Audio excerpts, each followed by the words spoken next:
Good afternoon. I would like to call to order the June 6, 2022 meeting of the Charleston County Board of Zoning and Appeals, also known as the BZA.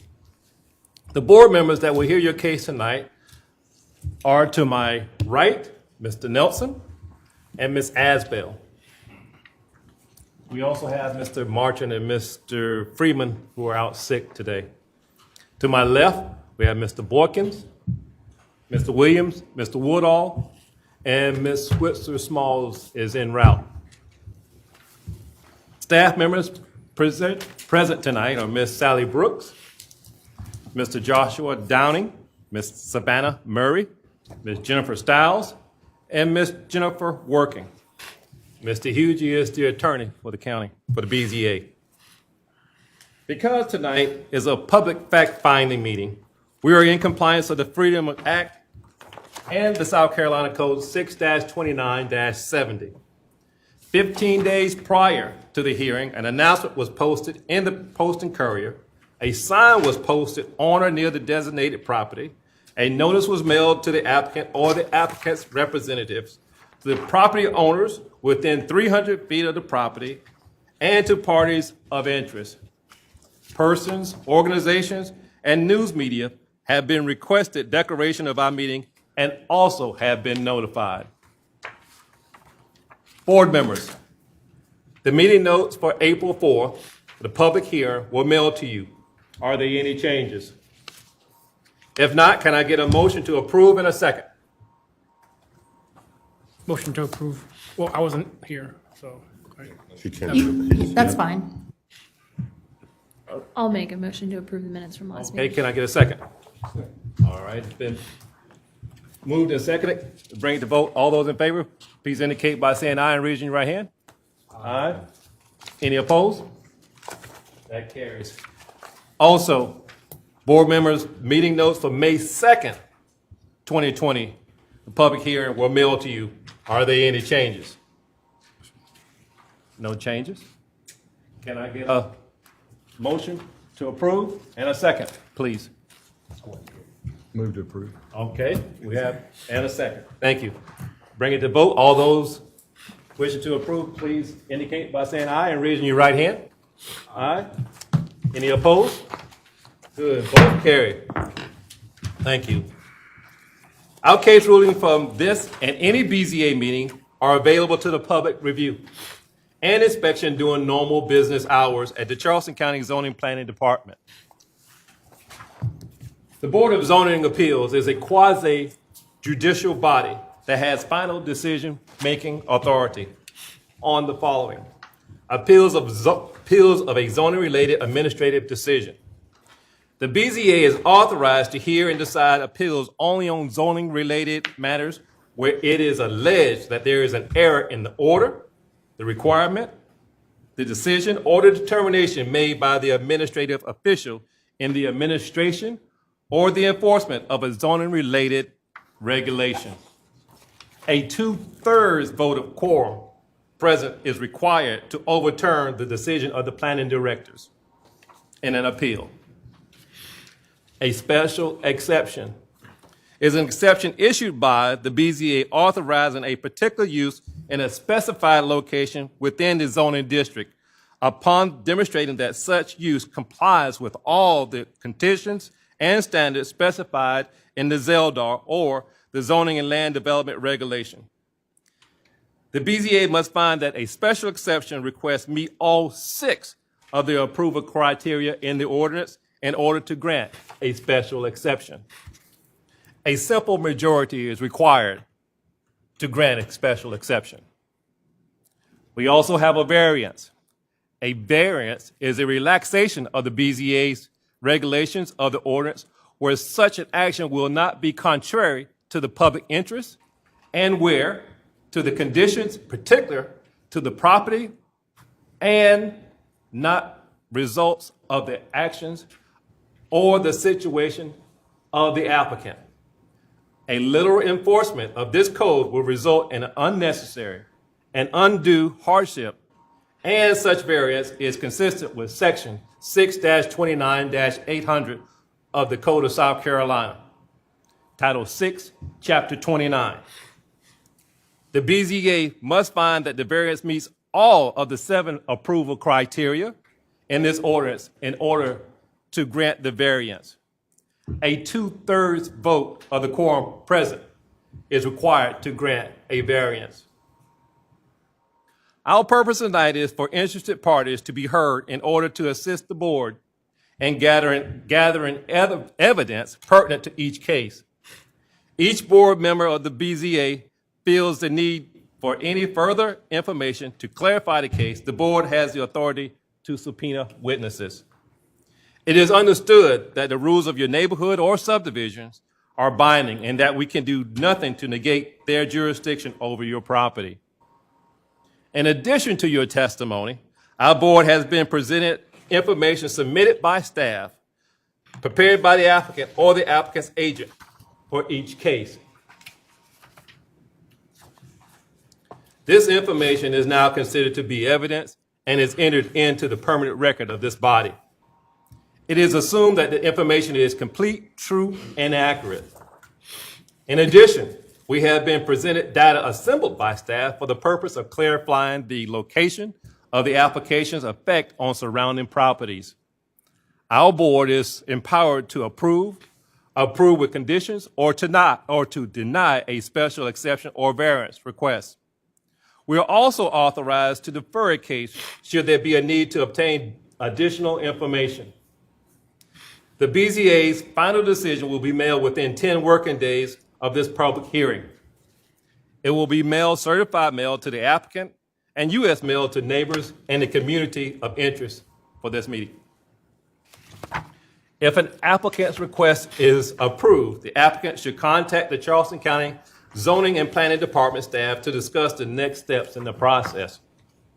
Variances and special exceptions granted this evening are valid for 12 months after the meeting.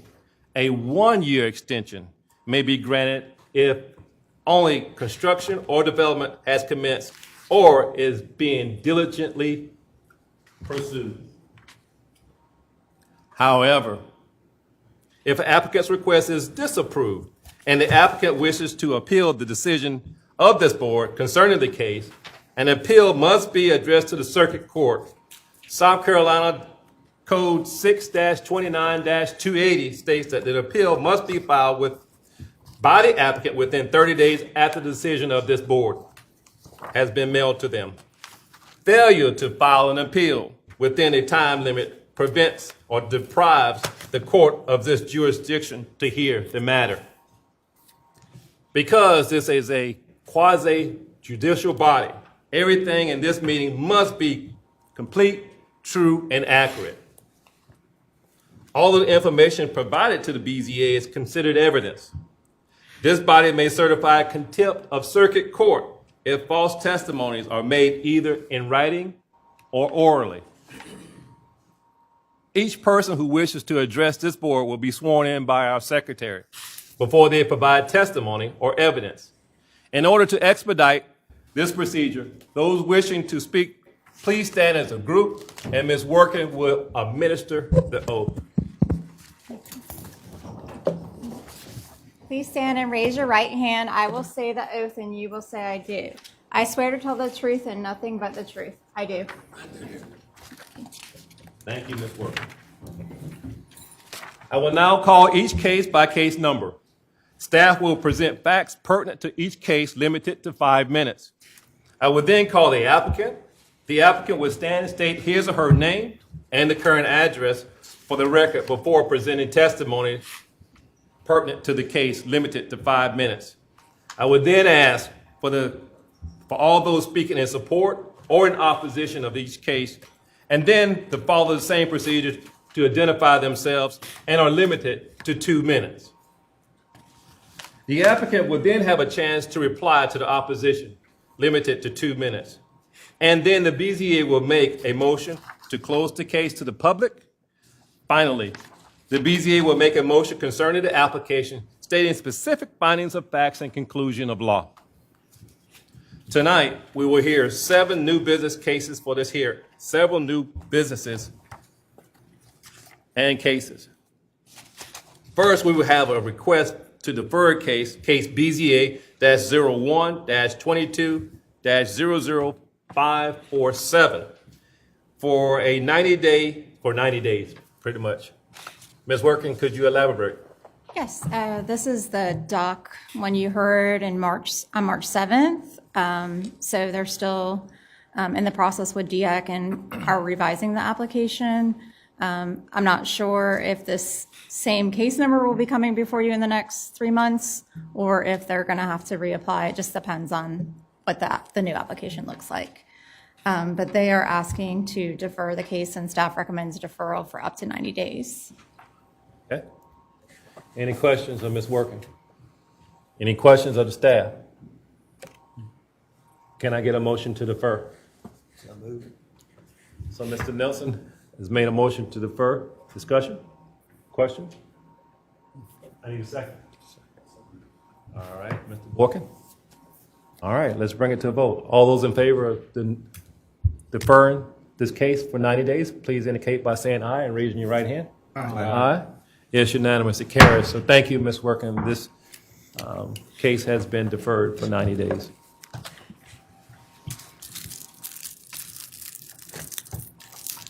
So the first case we have tonight is case BZA-08-21-00516, and that will be done by Ms. Working. Yeah. The applicant and property owner, Julius Brown, is requesting a variance to remove 8 grand trees retroactively at 7076 Old Jacksonboro Road, and that's TMS number 16900000008 in the St. Paul's area of Charleston County. The subject property and surrounding properties are located in the Parkers Ferry Community Overlay Residential Area Zoning District. The subject property is 2 acres. The applicant proposes to divide the property into 2 1-acre parcels. An updated arborist report tree inventory was provided by Charleston tree experts on January 26, 2022. The following 8 grand trees requires a variance. Tree number 33, which is a 33-inch live oak. Tree number 36, which is a 25-inch live oak.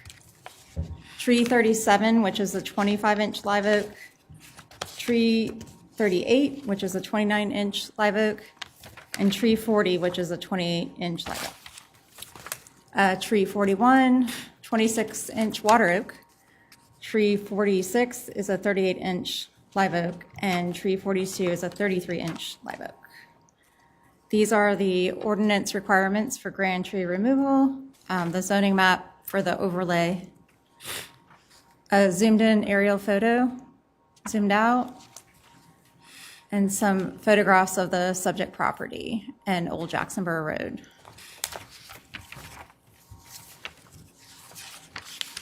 Let's get to that. So staff, in our report, we state that the application may meet 1 through 4 and 7. It does not meet number 6, and it meets number 5.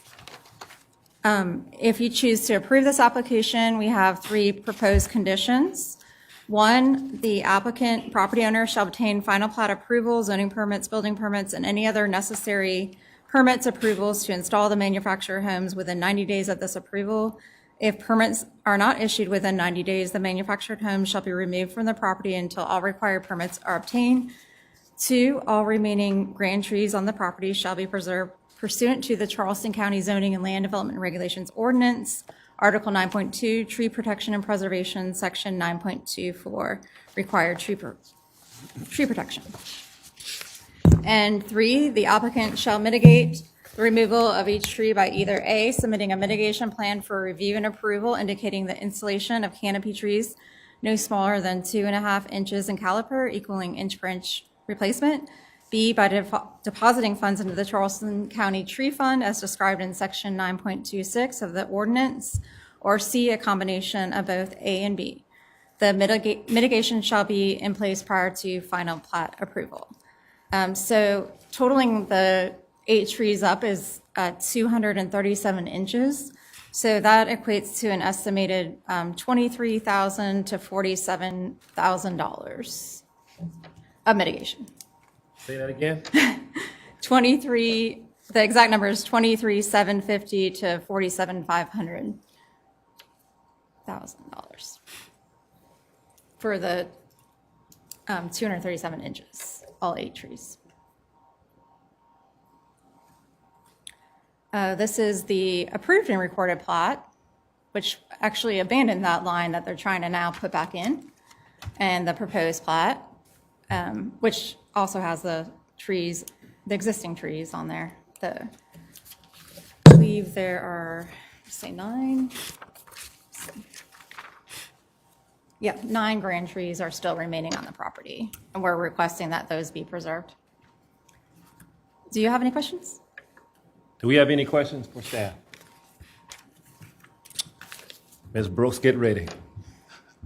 Go ahead, sir. I guess my first question is just related, is procedurally for this particular case, since the trees have already been removed from the site, why does this come to us as a variance request? Yes, very good question. The main reason is for mitigation, for you guys to set the mitigation for the removal. The judge, we are writing tickets for these. I don't think that happened in this situation.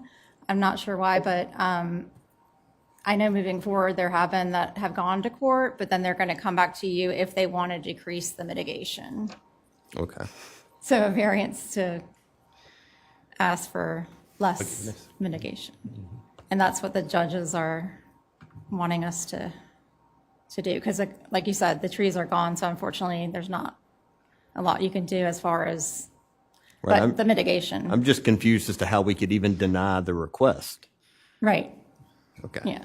So, Yeah, so if you did deny the request, it would just go back to magistrate's court. okay. And then it might end up coming back here, not for the trees, but just for the mitigation. Okay. So either way, you might end up with it.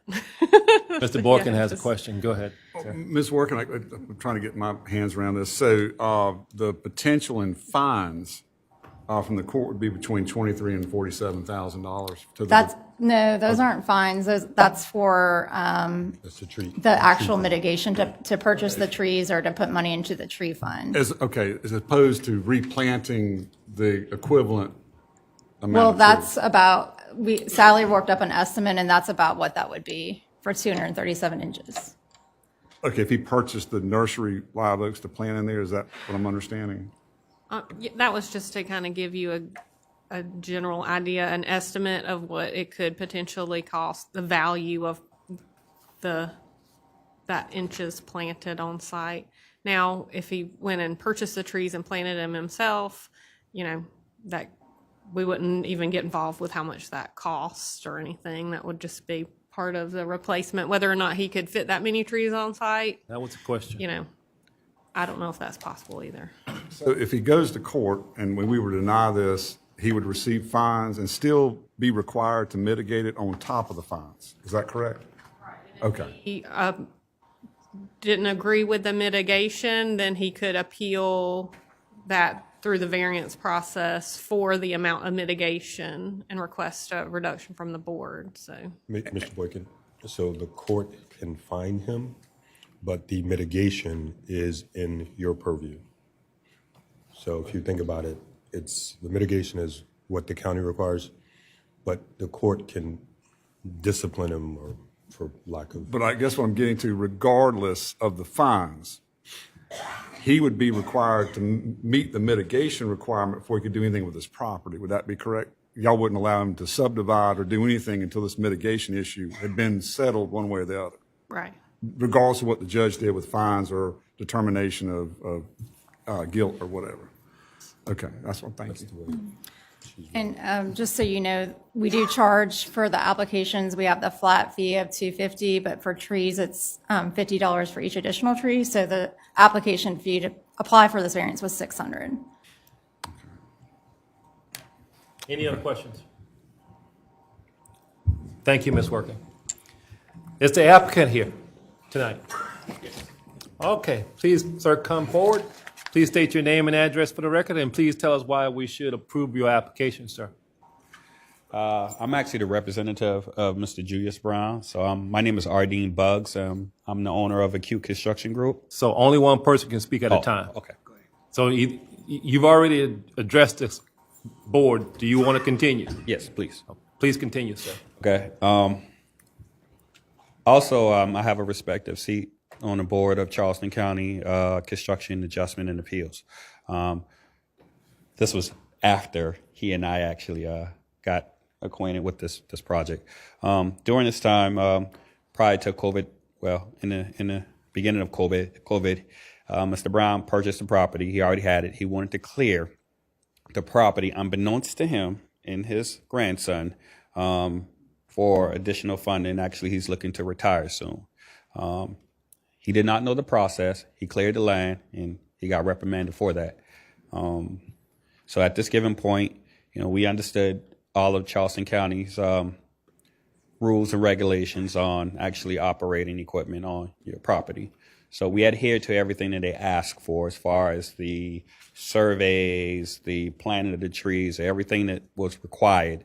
We've done our best to be here to ask for forgiveness and also hopefully not pay those high stipulations because, again, he's looking to retire soon. So, and he did not know the process. So we just want to move forward with what was initially planned. Okay. Does anybody have a question of the applicant? Okay. I'm not sure. I have a question. Go ahead, Mr. Williams. So what processes are you having to go through now? Actually, we were halted since October. We haven't touched anything, so we're waiting on you guys' decisions, respectively, to move forward. Okay. They were talking about a judge and all that. They have to go to a court. You have to go Right. to So court? there was a stop work in place. So when we've discovered that, then there aren't any movement on the site at all. So we don't have a process. We're just here right now during the proceedings of the zoning and appeals to move forward. Mr. Borkin? I was just going to ask you, do you know about how long Mr. Brown has owned the property? Approximately two years. 2 years. Yeah. And not just for our consideration, I'm just trying to put this all in perspective. Do you know what his purchase price for that property was by chance? I think if I recall, about 37,000 maybe. All right. 30, closely somewhere in the mid-30s. Okay. All right. That's all I've got. Thank you. No. Anyone else? Thank you for your testimony, sir. Thank you, sir. Is there anyone else that'd like to speak in favor of this application? Mr. Brown, you want to say anything? No? Anyone else to speak in favor of this application? Do we have anyone to speak in opposition of this application? Okay, please come forward. Please state your name and address for the case and tell us why we should disapprove this application. I'm Yolanda Berry. I live at 7070 Old Jacksonboro Road in Ravenel, 29470. I am right next door to this property. My understanding is he owns another piece of property in Ravenel, the seafood market or whatever, so he knows there's rules and regulations. We were all taught that ignorance of the law is no excuse. We should all have to follow these regulations. This has lowered my property value next door to him. I am a wildlife rehabilitator. So the taking down of all these trees distresses me and many of our neighbors because he's taken away the homes of some of the wildlife that lives there. When I saw the trees come down, there were at least 2 trees that had squirrels' nests in them. Did they have babies? I don't think so, because I didn't find any, but they could have. It's not right that people can just ignore the law. And to the detriment of the people next to them, the people behind them, and the animals that God put on this earth. These live oaks are a part of Charleston's history. And they are protected for a reason. Mr. Brown also was negligent in having these burn piles all over back there. He caught property behind him, next to him, on fire because they would light these huge 10-foot fires and leave. I freaked out night after night watching to make sure. Twice we had to call the fire department. And you can listen to Miss Holly about the property damage. It's not right to just let somebody go because he doesn't know the law. He should have checked into the law. That's his responsibility. And I don't think you should allow this variance to happen.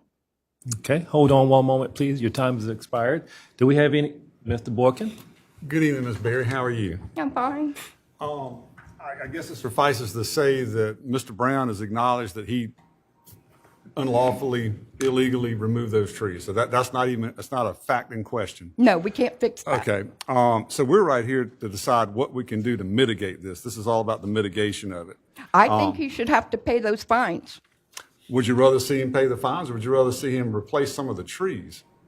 Because you live next door. I'm asking you because you're a neighbor. I'd like to see him pay the fines because if he doesn't pay the fines, then the next person down the road is going to do the same thing and we're out of the trees there. Well, I'm not concerned about recidivism. I'm understand asking that, about but I this am. case in particular. I'm just asking you, you don't have any concern about replacing any of those trees? There are trees that are coming back up and there are smaller trees that are there. Is he going to, because somebody said, I heard her say that there were still 9 grand oaks left. Please show me those 9 grand oaks. Okay, hold on. Ms. Working, could you pull up the map?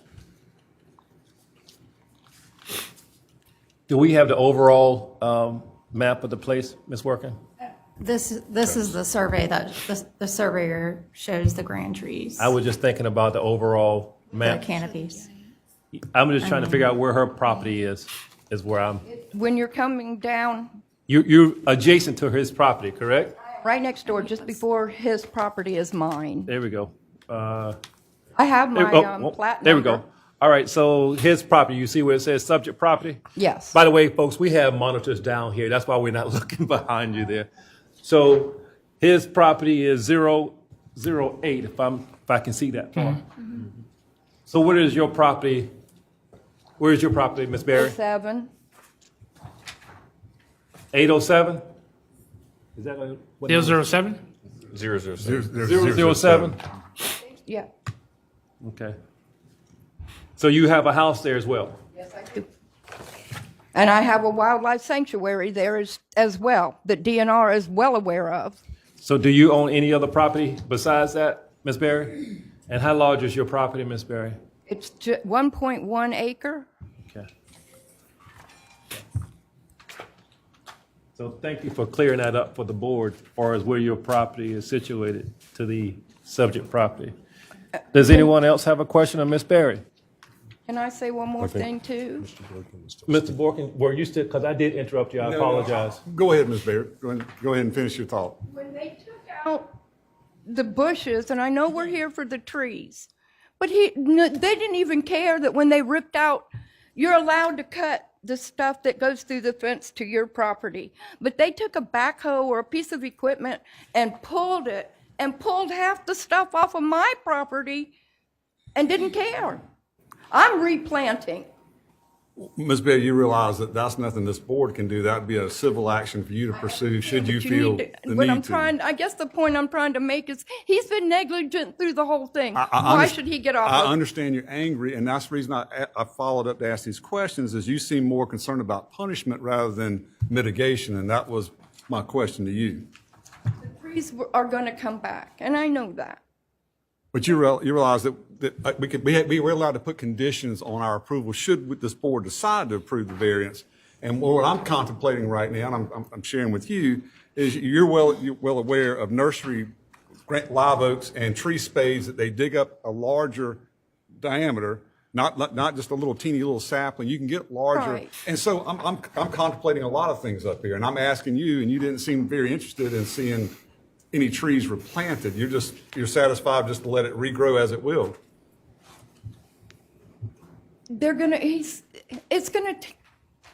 it'll take years and years and years for those trees. I understand that. We can't go back and bring these trees back. And And so that I'm too. looking at So mitigation. yes, you're right. Yes, ma'am. Then maybe we should replant some of them. Just a question to you. You're the neighbor, and I I'm very know. concerned about your feelings. I'm Okay. frustrated. Yes, ma'am. I understand. I'm done. Thank you for coming out tonight. Any more questions for Ms. Berry? Thank you so very much for your testimony tonight, Ms. Berry. Oh, I'm sorry, Mr. Williams. I apologize. So what are the impacts on your property? I'm just trying to get this clarified. Well, the impacts on my property is that it looks like crap next door to me. You ride down the road, it looks like crap. It's taken away from my privacy, okay? All of those trees, everything is open. I can see all the way down the road. So it's taken my privacy. Those trees are noise barriers, so yes, you're right. We should plant some of them back for noise barriers. I just don't think you should be able to get away with it. I don't. Okay, thank you. I don't think people should be allowed to break the law.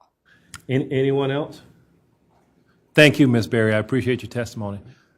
Do we have anyone else that'd like to speak in opposition? Yes, ma'am. Please come forward and state your name and address for the record, please. My name is Vivian Buell, and my husband and I own the property next door. We own 7090 and 7086 Old Jacksonboro Road, which would be parcel 010 and 009. And the If you legal look at address? the sheet. And the legal address, please?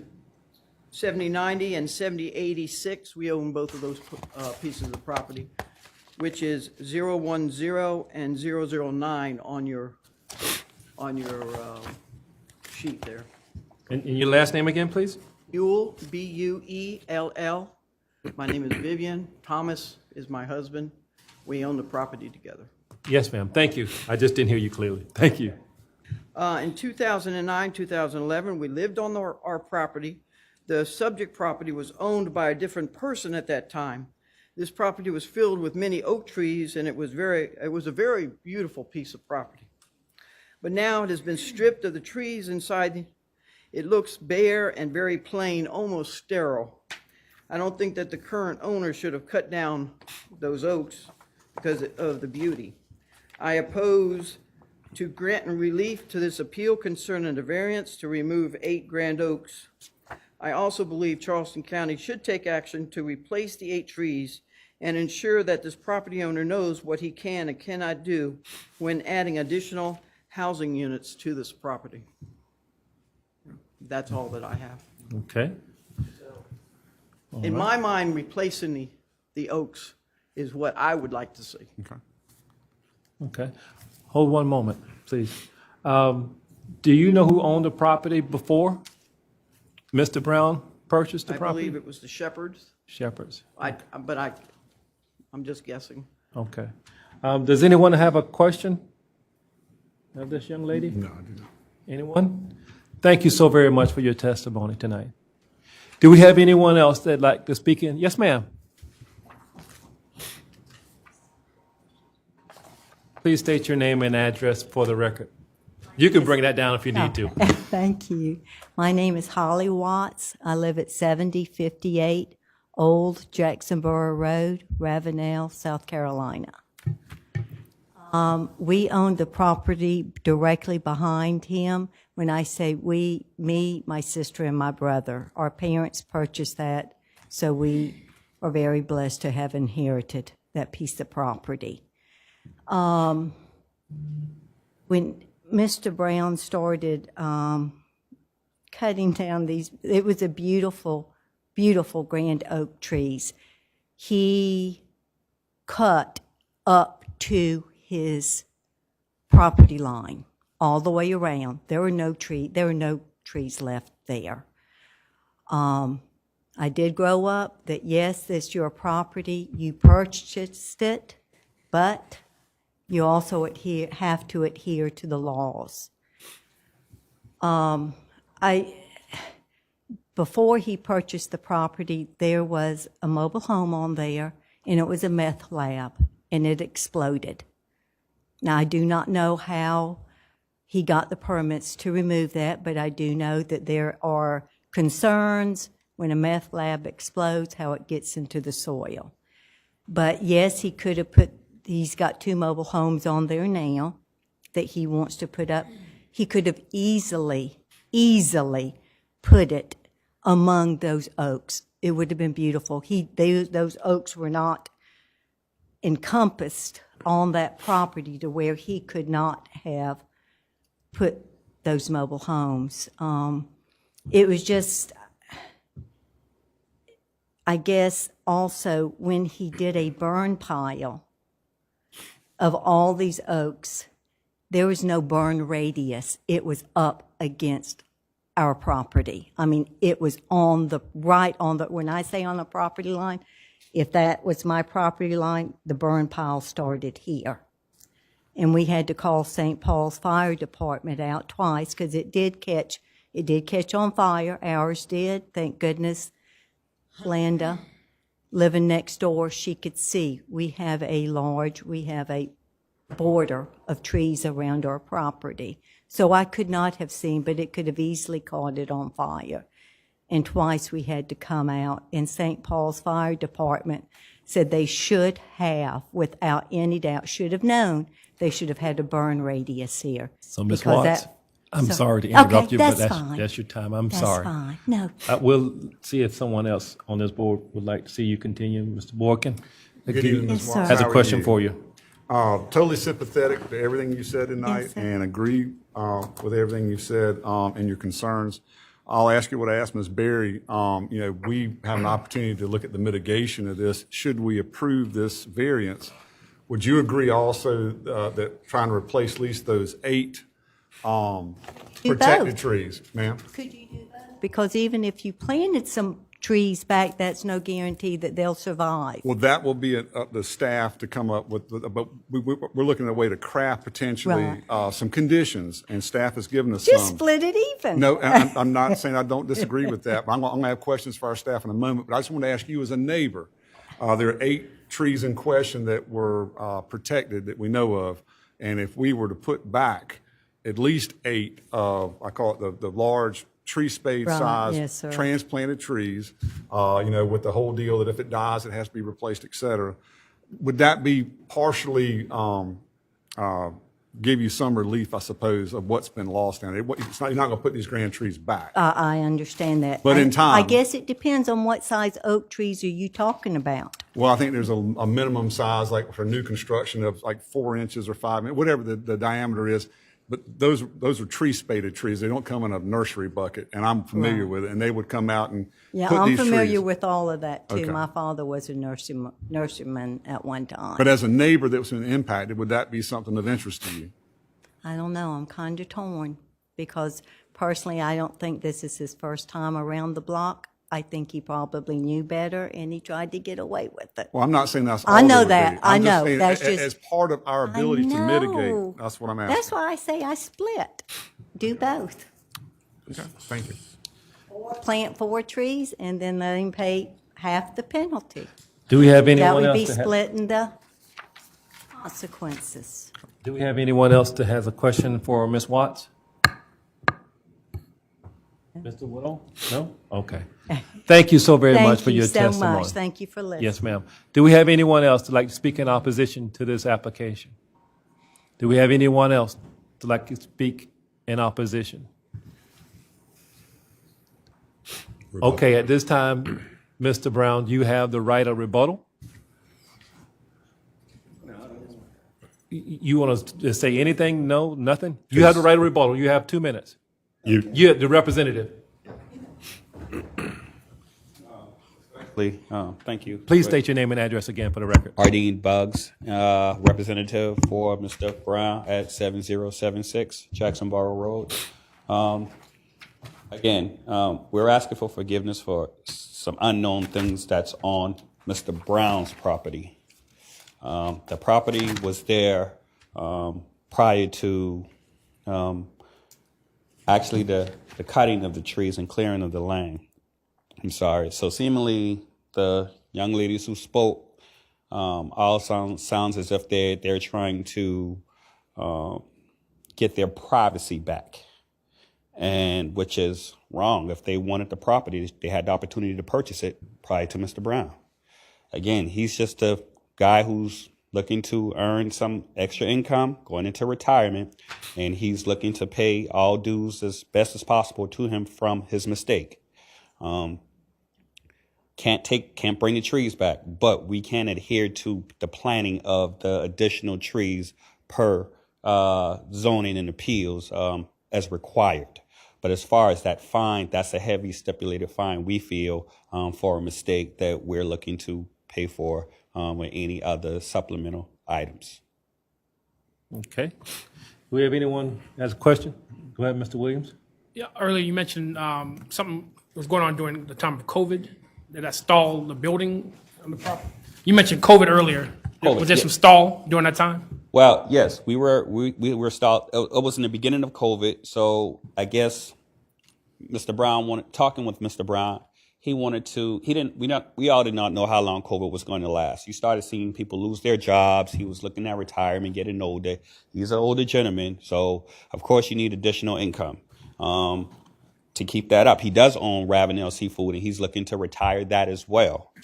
So as far as his property, he wanted to look at other, let's say, additional income if he can actually acquire it, and that's what he has done. So but during the beginning of COVID, yes, that's when he started. So you're not opposed to replanting the trees, is what you're stating? We can actually replant the trees. Yes. Okay. Yes. I think that'd be a big benefit. Anyone else have a question or comment for the applicant? Okay. Thank you so very much for your testimony. Thank you, sir. At this time, this case is closed to the public. Board members, do we have any questions or discussion? If not, May I have a question of staff? yes. I'm sorry. Ms. Brooks? Ordinarily, isn't there like a minimum diameter size that y'all require, like a new construction on lots and things? Is there like a 4 or 5 inch minimum? The ordinance minimum is the 2.5 inches. They're small. I would say as far as if you were doing like a tree spade tree, I wouldn't suggest doing anything bigger than like a 6-inch caliper, because otherwise it's just, What I was contemplating was, we got 8 trees that we're missing, that need to be compensated for. If we put back at least 8 6-inch trees with the tree spade, not the teeny tiny ones at least, and then have some provision that if they die, they have to be replaced within a certain amount of time to try to compensate these neighbors for what they've lost. They certainly won't, but I'm trying to at least make that part of it. Do you have any idea of ballpark what a tree spade 6-inch tree might run? Ballpark, and I'm not going to hold you to it, just $1,000 a piece?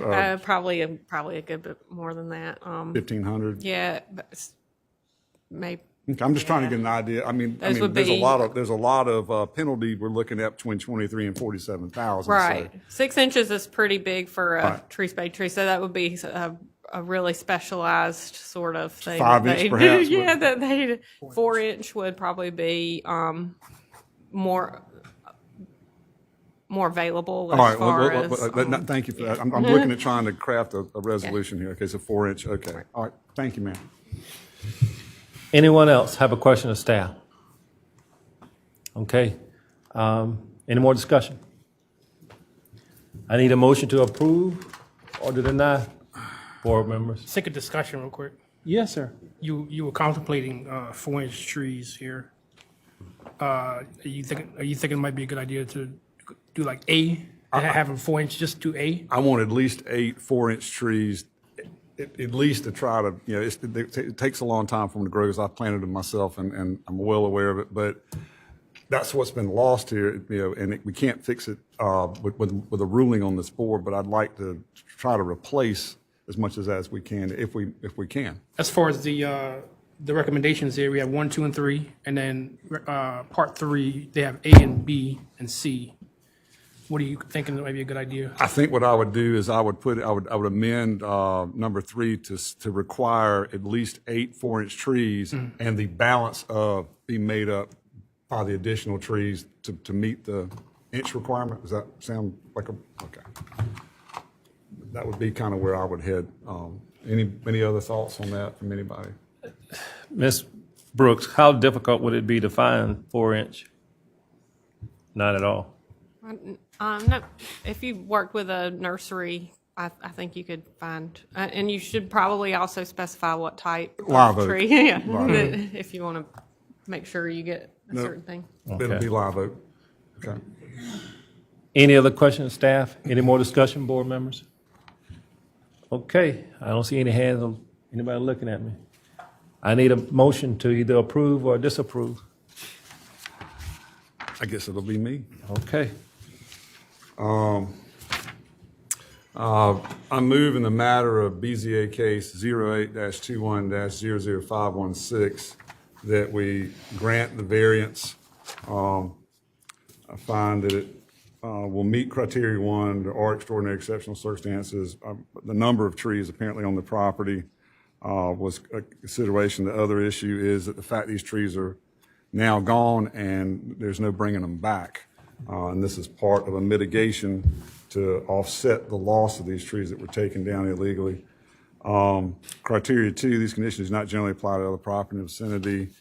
I would say in this case, the trees remain on the other property and not been taken down unlawfully. And this is an issue of mitigation that we're trying to achieve on this board. So it meets that criteria. Criteria 3, because these conditions, application of ordinance to the particular piece of property would effectively prohibit or unreasonably restrict the utilization of property. Again, I go back to this is a mitigation issue. If we don't put the trees back, the actions of this applicant cannot be mitigated in the sense of replacing the trees. Criteria 4, with authorization, the variance will not be of substantial detriment to adjacent property or to the public good or the character of the zoning district will not be harmed by granting the variance. In this case, this granting of the variance will replace the trees that have been taken down and therefore would improve the current situation as far as the character and welfare of the area. The Board of Zoning Appeals should not grant a variance, the effect of which would be allow establishment of use not otherwise permitted in the zoning district. I find it meets that criteria. Criteria 6, the need of the variance does not result in applicant's own actions. In this case, again,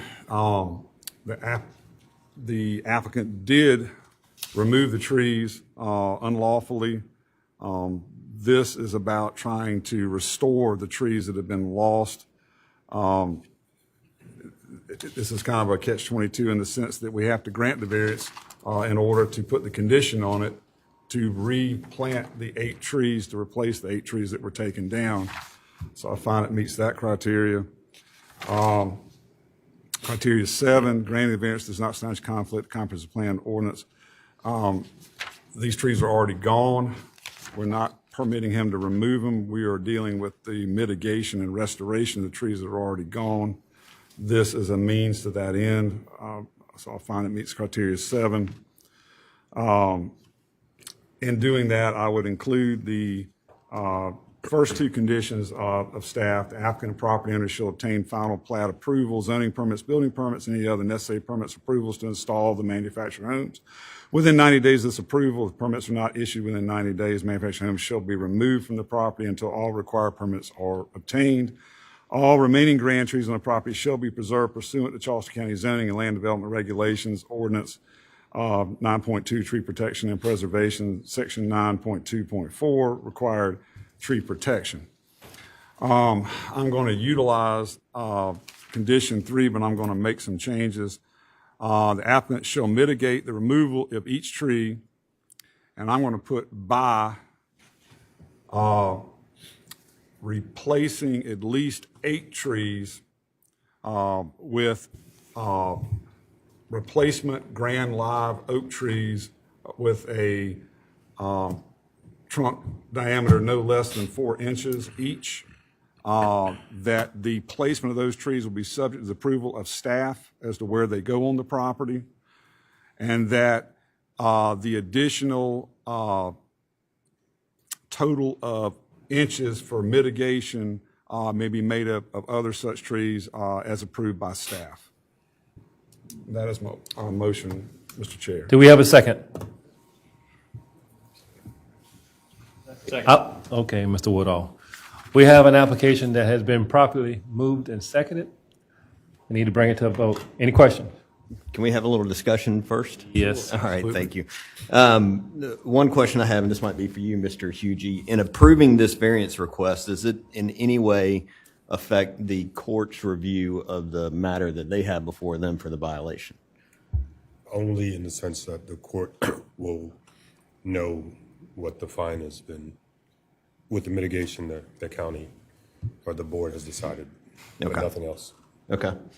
That was the biggest thing I wanted to know. And in your motion with the, with number 3. Yes, sir. Are you leaving in the option to put money into the tree fund as well? I can add that in if you would like me to do that. I was trying to get the trees put back, but I'll be glad to amend my motion on that. I don't third think that's condition. necessary. Your goal is for 237 inches worth of trees and shrubs and everything else to be put back. I think I guess my effort in this was try to give these neighbors some, the money's not going to help them. You know, it goes into a pool of money. I was trying to do what mitigation I could to assist them since they're the most impacted by this illegal removal. Okay. But I'm open for that suggestion. Should y'all want that, if anyone else wants me to. I guess you were speculating that might be a little bit more than that property can handle. A whole. That would be a question for staff. That sounds like a lot of shrubs to me. Let me make a quick amendment, Mr. Chair. On Amendment 3, I'll add this proviso that should it be impracticable to restore the total residual of inches beyond those initial 8 trees, that staff may negotiate and approve a monetary arrangement in lieu of the additional trees. Would that be satisfactory? Okay. Okay. Okay. Thank You might have to help Miss Working draft that up. It's a lot of words. Sorry. She's going to send it to me. She got it. She's going to send it to Mr. Hughie anyway. Thank you. Okay. Are we clear on the motion? We all understand. Welcome, Ms. Moss. Hello, good evening. Was Mr. Williams okay with the change because he had seconded it? Okay. I think you said. Okay. Very good. So let's bring it to a vote at this time. All those in favor of this motion, please indicate by saying aye and raising your right hand. Aye. It is unanimous. It carries. So your application has been approved, sir. Congratulations. And within 10 business days, you'll get information from staff letting you know the next steps in the process. Okay? Thank you so very much. Very good. Board members, the next case that we have is case BZA -04-22-00573. And Ms. Workin will also present this case. Sorry. The applicant and property owner Craig Condon of Saltgrass Investments LLC, represented by Cameron Baker of C. Baker Engineering LLC, is requesting a variance to remove 2 grand trees for a proposed office warehouse development at 933 and 925 DuPont Road. That's TMS numbers 35109000008 and 35109000052 in the St. Andrews area of Charleston County. The subject properties are located in the Community Commercial CC zoning district. Surrounding properties are located in the City of Charleston's jurisdiction. The TMS number ending in 008, which is Lot A1, is 1 acre and contains an existing office warehouse facility that is approximately 8,500 square feet. Parcel ending in 052 is Lot A2, is 0.9 acres and is currently vacant. The applicant is in the site plan review process for a proposed office warehouse development, including construction of a new 7,500 square foot office warehouse building and associated site improvements. The proposed development will total 16,000 square feet of office warehouse use. The applicant is requesting to remove tree number 2, which is a 25.5 inch DBH grand red oak tree, and tree number 6, which is a 27-inch DBH grand red oak tree. This is the ordinance requirement for grand trees. As zoomed in aerial, zoomed out. This is some photographs provided by the applicant. We have a 25.5-inch grand red oak, which is tree number 2 on the plans. And then the 27-inch red oak, which is tree number 6 on the plans. It's just a couple of photos of the subject properties and DuPont Road. Staff stated that the application may meet 1 through 4 and 6 and 7, and it meets 5. And if you choose to approve the application, we have 2 suggested conditions. 1, prior to zoning permit approval, the applicant shall complete the site plan review process, and 2, the applicant shall mitigate the removal of each tree by either A, submitting a mitigation plan for review and approval indicating the installation of canopy trees no smaller than 2.5 inches in caliper, equaling inch per inch replacement, B, by depositing funds in the Charleston County Tree Fund as described in section 9.26 of the ordinance, or C, a combination of both A and B. And this is one of their exhibits showing the tree locations, site plan, the survey, and if you have any questions. Does anyone have any questions for Ms. Working? Mr. Borkin? I'd like to go to Ms. Brooks. I know it's in the red oak family, and what I'm looking at, a black oak. Aren't those black oak trees right there? But they're red oak family. Chris is the person who did the site visit, but based on They're the- not laurel oaks or water oaks. right, based on the Right. leaf shape, they have the pointed lobed leaves, then that would be a red oak. Yeah, so. And that's what I'm seeing here based on the. Anyone else have a question of staff? Yes, sir, Mr. Nelson. Ms. Working, until today, I'd never heard of a special protection area described by the applicant for the stormwater ponds. Okay. What exactly is a special protection area? And how does it relate to the stormwater that- ordinance do for you this? wanna 'Cause answer that, that's Jennifer? pertinent to Sorry. this decision I'm today. not sure why I'm presenting tonight. No, just kidding. I got I you. don't have anything. You Jennifer, do you know? you may need to ask the applicant a little bit more about that. That is a public works special protection zone, Okay. that they have to meet specific public works stormwater requirements. Is flooding an issue in that area, or is that, again, a question for the applicant? I think that would be further question for the applicant based on their stormwater review. Okay, thank you. Thank you, Mr. Nelson. Anyone else? Is the applicant present? Yes, sir. Please come forward. Please state your name and address for the case. And please tell us why we should approve this application. You might want to pick that mic up a little bit. There we go. We want to hear you. Thank you. My name's Craig Condon. My address is 854 Whispering Marsh Drive. Do you want me to answer the questions about the? Well, tell us why we should approve your application, sir.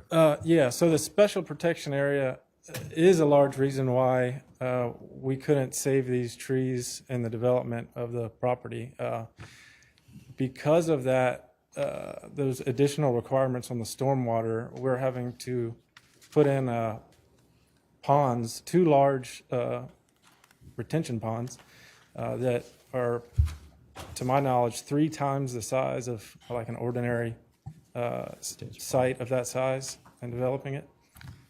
So because of the requirement for the stormwater ponds, we just could not save the trees, these 2 trees that we're talking about. So that's pretty much all I have to say there. Okay. You have a follow-up question, Mr. Nelson? Did you have anything else in your presentation in mind, or were you looking more for a question and answer? No, I mean, that's the reason why we're requesting the variance is, So it all revolves around the special protection area. which in turn is why we have to have the ponds the size that they are, yes. Okay, so is flooding an issue? On our site, it is not. I mean, I don't know why it's a special protection area to answer that question, but there is a large drainage ditch behind this property that, to answer your question, I guess it may be prone to flooding in that area, but I think there's a lot of areas around Charleston that So, And you had mention of a bank next door in your application. Sorry. So that is another large reason because of the special protection area. To my knowledge, the requirement is post-development has to be 50% more retainage of stormwater than pre-development, if I'm saying that correctly. And the current state of that site, because of the adjacent parcel when it was developed, the bank site, the elevation or the additional fill that they brought in brought that site up and essentially created a dam around our property that didn't allow it to drain into that ditch back there. So there's very little discharge, I guess, now. So to make that 50% less post-development was very difficult. So. Okay. Thank you, Mr. Nelson. Anyone else? I'll just be real brief. You just, I guess, exemplified my opposition to fill and build construction practices in Charleston County, because the neighbor builds up, you get flooded, or your water won't move. And in Johns Island, where I live, we deal with it all the time. To follow, I guess, your line in this thing, you have a community commercial zone piece of property. In order to be able to utilize it as it's zoned, you have to have the special protection area that's required by the county and you have to have 50% greater water retention than it would have pre-construction. Right. In order to do that, the tree is in the way to accomplish other requirements that the county has put upon you to enable to utilize the property. Thank you. Okay. Very good, Mr. Borkin. Anyone else? Thank you, sir, for your testimony. Do we have anyone else that'd like to speak in favor of this application? Do we have anyone else that would like to speak in favor? Do we have anyone to speak in opposition of this application? Do we have anyone to speak in opposition? Very good. This case is closed to the public. Board members, do you have any questions, comments, concerns, questions? Concern. Yes, sir. Any idea how, what the square footage of this building is going to be? 16,000? Have you seen it? I guess maybe I should ask the applicant this, but is there a possibility they could have built it smaller to not impact those trees? Y'all think? I still think you're going to have the same requirements from county. That's why he's coming here today. He has to have twice the size retention ponds. Okay. I'm not staff, but any other questions? All right, board members, I need a motion to approve or deny. All right, Mr. Nelson, thank you. In the case of BZA 0422000573, I make a motion that we approve this variance request. In doing so, I find that it meets all 7 of the criteria outlined in 3.10.6, that there are extraordinary and exceptional conditions pertaining to this particular piece of property. And I think in regards to this motion, it all relates to the special protection area and the stormwater requirements for development of this particular piece of property. And that is fairly exceptional to this tract. Criterion 2, the conditions do not generally apply to other properties in the vicinity. I believe that to be the case as well. Criterion 3, because of these conditions, the application of this ordinance to this particular piece of property would effectively prohibit or unreasonably restrict utilization of the property. I do not believe the applicant would be able to achieve the necessary stormwater requirements for this tract if this variance were not obtained. For Criterion 4, the authorization of the variance will not be of substantial detriment to the adjacent property or to the public good, and the character of the zoning district will not be harmed by the granting of this variance. I believe that to be the case, and in fact, they're probably fixing something that had happened with the neighboring bank that was constructed next door. Criterion 5, the Board of Zoning Appeals shall not grant a variance, the effect of which would be to allow the establishment of a use not otherwise permitted in the zoning district, to extend physically a non-conforming use of the land, or to change the zoning district boundaries shown in the official zoning map. The fact that the property may be utilized more profitably should a variance be granted may not be considered grounds for a variance. Again, everything proposed here is consistent with the ordinance. The need for the variance is not the result of the applicant's own action. I believe the need for this variance is a result of the stormwater criteria required for this property. And Criterion 7, granting of this variance does not substantially conflict with the comprehensive plan or the purposes of the ordinance. I believe we meet that criterion.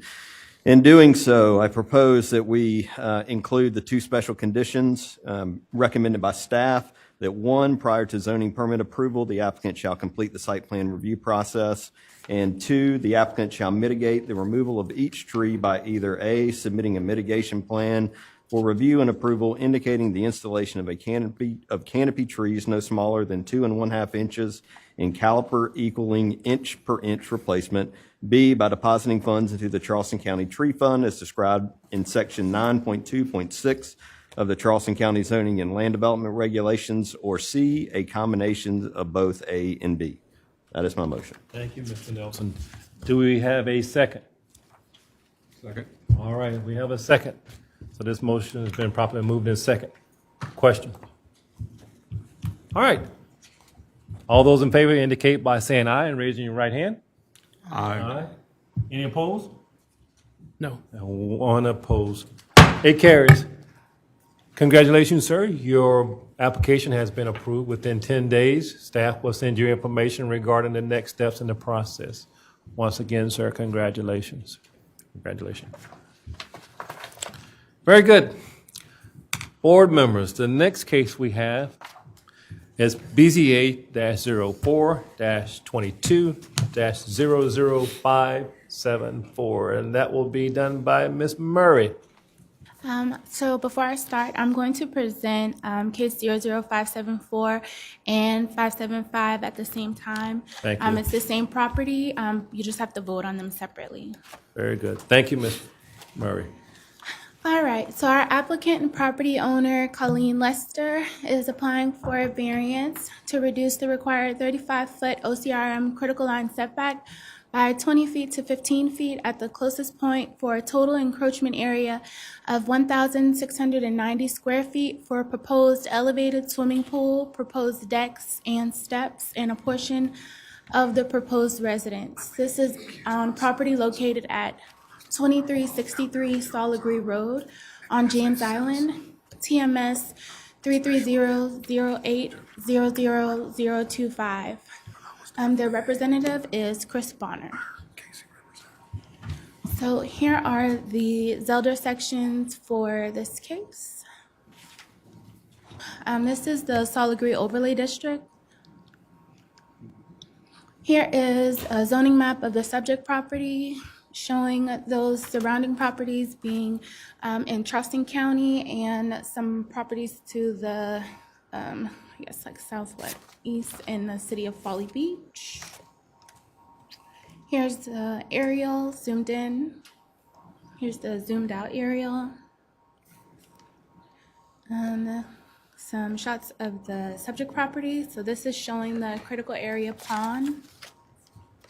And this is Soligree Road. So for this first case, staff found that this may meet 1, 4, and 7. It meets criteria 5. It may not meet 2 and 3, and it does not meet number 6. The Board of Zoning Appeals may approve with conditions, or deny case BZA 04-22-00574. A variance request to reduce the required 35-foot OCRM critical line setback by 20 feet to 15 at the closest point. Staff recommends a few conditions. 1, prior to commencing construction, silt fencing shall be installed along the critical line. The silt fencing shall be maintained for the duration of construction. Number 2, the OCRM critical line buffer shall be maintained per section 4.24.7 of the Charleston County Zoning and Land Development Regulations Ordinance. Number 3, the applicant shall use stormwater mitigation measures such as the use of rain barrels or rain gardens to help reduce the flow of stormwater into the marsh. And 4, this variance approval shall be limited to the footprint areas of the structures that encroach into the required setback as shown on the submitted site plan. So here's the site plan. Here's kind of a zoomed in of the site plan. This is the survey and also the approved and recorded plat. So now we'll go into case BZA 04-22-00575. This request is a variance request to locate a detached accessory structure, the swimming pool, in front of the principal structure. And one thing I wanted to add, the subject property is a total of 21,587 square feet or half an acre, approximately 15,642 square feet or 0.36 acres of highland. And it's currently vacant. Here's the zoning ordinance sections that apply to this variance request. Here's the Solid Green Overlay District again. Zoning map. The aerials. Have the staff of the subject property showing Solid Green Road. Staff conducted their site visit on May 16th. And as far as the criteria, we found that this request may meet 1, 4, and 7. It meets 5, may not meet 2 and 3, and it does not meet number 6. And for this request, we have one condition we propose, that the proposed swimming pool shall be screened from the road by maintaining the existing vegetation along Solid Green Road. Here's the site plan. And the plat again. Any questions of staff? Anyone have questions of staff? Once again, good job, Ms. Murray. Is the applicant? You waiting to get on up here. Look at him, moving real quick. Please state your name and address for the record, and please tell us why we should approve your application, My or name your is Chris- representative Sure. application. My name is Chris Bonner. Address is 1103 Justice Street, North Charleston, with B Studio Architecture. I guess I'll address the first application first, which is about the setback lines. The kind of the base of the request and the setback numbers is that this property is adjacent to a man-made pond. And so what we're actually requesting from that OCRM setback, we're not on the marsh. So that setback we're requesting is not marshfront, it's actually a man-made pond. But there, on the last survey, when it was surveyed, there is apparently an overflow connecting of that pond into the marsh, and therefore the entire man-made pond is now considered a critical line. So what we're essentially asking for is for it to be treated like a man-made pond, as it would elsewhere in Charleston County, with that same 15-foot wetland or buffer. So that's the general cusp of that particular application. Looking at the various criteria, obviously it is a very odd-shaped site. It's not square. It's kind of pie-shaped, and with the addition of the water, certainly it makes that 35-foot setback quite large. The difference between the buildable area difference between that 35-foot OCRM setback and the regular 15-foot setback for any other pond in Charleston County is actually over 50% of the buildable area. So once that setback jumps from 15 to 35, this particular lot loses over 50% of its buildable area, which is certainly a hardship for the current owners to actually be able to build a home.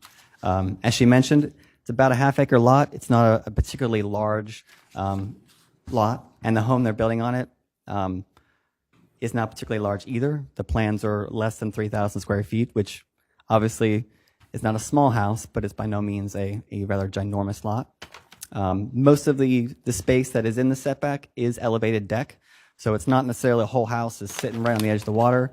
Mostly what we're asking for is that elevated deck space, which, would be somewhat permeable. The water would drip underneath it, as well as a small pool. I guess I'll roll into the second request, which was putting the pool in the front of the house versus the rear. The zoning doesn't necessarily say you can't put a pool in front of a house. It says you can't put an accessory structure. And the pool is the accessory structure, even though the pool is attached to the house. For it to be considered attached accessory structure, we have to put a roof over it, which people don't really put roofs over the pools. So it's kind of a strange, game as to why we need to put it, or why we need a variance for it in the front. The reasons they're generally looking for that we're somewhat outside our control, happens to deal with site orientation. If we could show maybe an aerial, that might be helpful, or one of the site plans. That one's probably pretty good. Generally looking at the site plan, you can notice that, towards the rear of the property, or what's considered the rear of the property, there is a adjacent land owned by someone else. So in terms of privacy and general view, it's the pond side. And the pond side in this instant happens to be the narrow part of the lot, the most logical place to put a pool. It's also on the west side of the house, which allows, for afternoon sun and general solar orientation.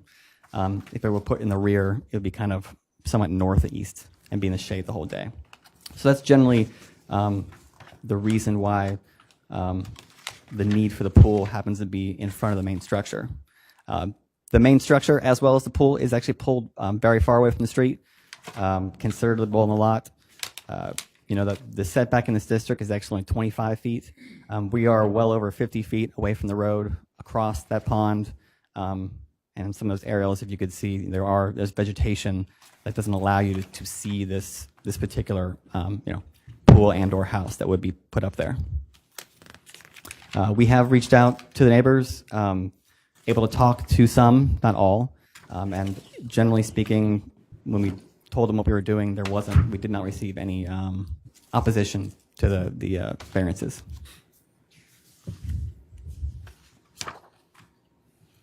Do you guys have any questions for me? Thank you for asking. We do. I'm kind of perplexed about putting a pool in front of the house. Sure. Let's go into a little bit more detail with Okay.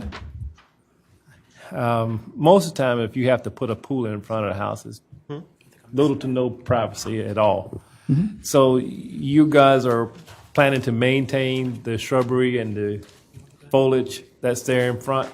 Definitely. So between the house, if you could go back to that, I should say, yes. Go that ahead. site plan, that would be helpful. Maybe the next one. There you go. That's great. If you notice, there's actual water between the house and the pool and the street. There's trees on the other side of the water, and part of the OCRM, the 15-foot setback that we're requesting, will be more vegetation we'd have to add. So we're actually adding additional vegetation to separate those two. The hope is obviously to put the pool kind of near the water versus putting a pool kind of elevated towards a neighbor. So part of that is us respecting kind of the neighbor's privacy. So we're putting the pool where there isn't neighbors. So there's a pond that happens to be on that side of the property.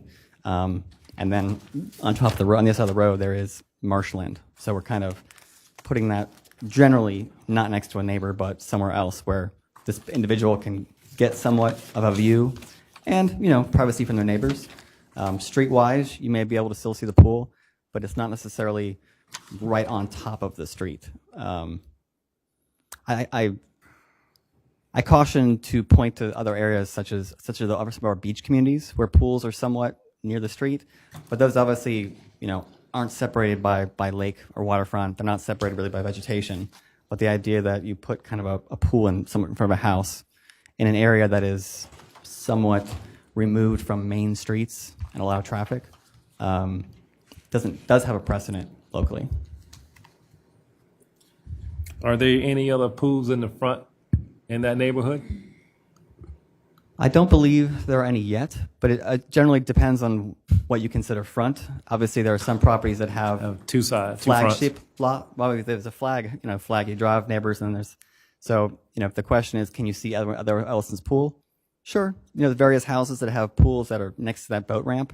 So the idea that you can't see the neighbors' pools, I think the idea of what's front and what's not can be, I guess, somewhat debatable in some of the other homes. Okay. Ms. Smalls? I was just wondering if you could address number 6. The need for the variance is not the result of the applicant's own actions. When they purchased this lot, they already knew that it was sort of an odd shape? And I think you said you're going to be 50 feet away from the street. Could it have been designed differently so that you wouldn't have a need to request a variance and that you could place the pool on the back of the property? Can you address that for us? I think when you look at this particular kind of site plan, yes, it's an odd-shaped lot. Certainly, the relief from that 35-foot setback also comes into play. As you can see, the widest part of the lot, which, to make a relatively, to be more, let's say, economical in building a house, the widest part tends to be kind of where that house would go. And so you do somewhat have limited viability of where decking and pool can be. But again, didn't the applicant know that when they purchased the lot? And maybe that's a question for the applicant, but it seems that the lot size is what the lot size was when they purchased it. That's true. There is some, obviously, design consideration of where that pool is, of it being placed there. And so the things that are outside our control, being solar orientation, being the location of water and neighbors, I think are the things that are somewhat outside our control. And we're trying, the design was trying to somewhat mitigate those items. Mr. Williams? My question, I guess, is kind of a follow-up. Is there a design where the pool could have been in the back of the house? I don't have one here before you. Most of the reason why the pool was in the front, once again, it's the farthest area away from neighbors. And solar orientation-wise, it happens to be where it gets the sun on the west-hand side. If you put it in the back, it would be in the shade of the house. It would also be closest to the neighbor's house and away from actual water. So that was the general desire to put the pool in that location. Anyone else have a question of the applicant? Yeah, Mr. Bonner, Nelson? thank you for coming out tonight. So if I'm looking at the plans correctly, and you might have addressed this and I missed it, but the house itself actually encroaches upon the same buffer that you need a variance for the pool. Is that correct? Correct. So the buffer, part of the house and decking and the pool are all inside this buffer, that difference between 35 feet and 15 feet, which is driven by them making the man-made pond a critical line. If it was just a man-made pond, that's essentially what our proposal is saying, well, can we get a variance because it's a man-made pond versus actual marshfront? Do you know when the pond was constructed? Before the lot, I believe in the 80s. If I may, the pond predates aerial imagery that we have. Okay. It's been there a long time. Hold on. Yeah, we have to go one by one here. Just looking at aerials, it looks like it was probably created when Soligree Road was constructed through the marsh to tie all the islands together. So it's not an absolute surprise that it would be considered critical area today. But I had another question, but it would be for staff, so I can hold on to that. The other question I would have, and it's, when we're asked to review these critical line setbacks, and you're asked to submit these applications, you're basically stating that you have a hardship that you can't overcome. And utilization of this property as a residence is still allowed whether or not there's a pool involved. And so to a large extent, we as a board have to be convinced that without the pool, the property could not be enjoyed. So how do we get past that type of criterion that we have to meet in granting these variance requests? Sure. Well, obviously, the first one about the setbacks, isn't particularly pool related. I mean, even remove the pool, the house itself and the width and strain shape of what's left with that 35 setback is quite small. Obviously, it says, 2,900 square feet of buildable area, which is, the footprint of land, but as a strange trapezoid shape, the ability to build a house in that area is quite difficult. So even, I would say the house shape itself is driving a lot of the requests for the setback relief. And then, once you go with any kind of deck on the outside or a pool, which is relatively common in this part of town, there's no more buildable lot left. Yeah. So. Thank you, Mr. Nelson. Anyone else? Thank you so very much for your testimony here today. Do we have anyone else to speak in favor of this application? Sir, did you want to speak? No, I just knew the guy who did those deposits. He's standing behind you. Yes, sir. Please come forward. Please state your name and application, name and address for the application, for the record. My name is E.L. Bishop. I live right down the street from it. I've dug those What's your ponds- address, Mr. Bishop? Yes. Your address, please, sir, Mr. Bishop. It's 2407 Saul Legree Road. Thank you, Mr. Bishop. Please continue, sir. And I dug the pond for Mr. A.G. Hollings, Senator Hollings' brother, approximately 48 years ago. And of course, I've been living down the street from that approximately 50 years now. And that's all I can say to it, sir. Okay. You dug the pond. Yes, sir. All righty. For Mr. Hollings. For And Mr. also, Mr. Hollings, they had put that pipe under the road, and that was signed off by Mr. Silas B. Pearman, that anytime anything would ever happen to that the state would fix it. They hadn't showed up yet. Well, God rest his soul. Yes, sir. Mr. Williams has a question for you. Why did they dig that pond? Why? Yeah, why? Hollings wanted it opened on up. They wanted it. What was it for? What was it for fishing? Mr. Hollings, his daughter, his son fished in it, and me. And that's close to the river or marshes, right? There, it's right across the street from a little creek, Hollings Creek, and the backside of it is from Kings Flats. Appreciate it. Thank you. I've only been around there for about 80 years now. That's all? I think I can get a little bit Figured more. you would know. Thank you. Mr. Boyd can go right ahead. Mr. Hollings, when you dug that. That's not pond- Mr. Hollings. Sorry, excuse me. Oh. Mr. No, Bishop, Mr. I'm Gus- sorry. You got, Mr. at least they didn't call you Mr. Pearman. So I'm Yeah. sorry. Mr. Bishop, my apologies. When you dug the pond and that pipe was put in, was it just allow overflow to leave the pond as a freshwater pond, or did it allow salt water to come into the pond back then? Both. Both, okay. Both of them, sir. Okay. And the road actually came up on the back side of that. Okay. And Mr. Hollings had left it come to the front to go down to Battery Island boat landing. And which, the rest is history. Yes, sir. Thank you. Anyone else? Thank you so very much for your very good testimony here today. We enjoyed hearing that. Thank you. Welcome, sir. The bit of history. Thank you. Do we have anyone else to speak in favor of this application? Do we have anyone else to speak in favor of this application? Do we have anyone to speak in opposition of this application? Do we have anyone to speak in opposition? Very good. This case is closed to the public. Board members, do we have any questions of staff, one another? Concerns? Okay. Now listen with this. We have two cases that we need to have a motion on. So some lucky person, probably on my right, or maybe on my left. That is 50-50, isn't it?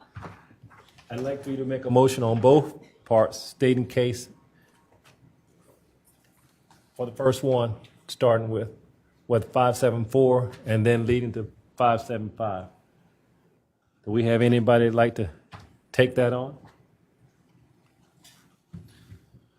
Do we not have one brave candidate? Oh, we do. We got Mr. Nelson's going to reach forward. Go right ahead, sir. I'll go ahead and tackle this one. And I'll say I'm struggling a little bit with this one, mainly because of Criterion 6, which Ms. Switzer-Smalls pointed out. It is difficult with these where you have really tight lots and a desire by an applicant to build hopefully their forever home or some semblance thereof, and how exactly you accomplish all those goals in a very tight space. This site definitely has some difficulties associated with it. But that being the case, in the matter of BZA 0422000574, I propose that we approve this variance request. I find that there are extraordinary and exceptional conditions pertaining to this piece of property, particularly in relation to its shape and proximity to the pond next to it. Criterion 2, these conditions do not generally apply to other properties in the vicinity. While it's not rare for a property to be adjacent to salt marsh, it is rare for it to be adjacent to a pond that then could affect its usability. For Criterion 3, because of these conditions, the application of this ordinance to this particular piece of property would effectively prohibit or unreasonably restrict utilization of the property. This is a tougher criterion to get past, but given the shape of this lot, it would be difficult to build anything other than a much smaller home on this property. For Criterion 4, the authorization of the variance will not be of substantial detriment to the adjacent property or to the public good, and the character of the zoning district will not be harmed. We've had no opposition to this one, so I believe that the neighbors are good with the proposed request. For Criterion 5, the Board of Zoning Appeals shall not grant a variance, the effect of which would be to allow the establishment of a use that is not otherwise permitted in the zoning district. This is a residential lot, and it will remain residential. Criterion 6, the need for the variance is not the result of the applicant's own actions. I'm compelled by the argument they made that the pond was dug by someone 48 years ago. That was a long time ago. And Criterion 7, granting of the variance does not substantially conflict with the comprehensive plan or the purposes of the ordinance. We meet that criterion.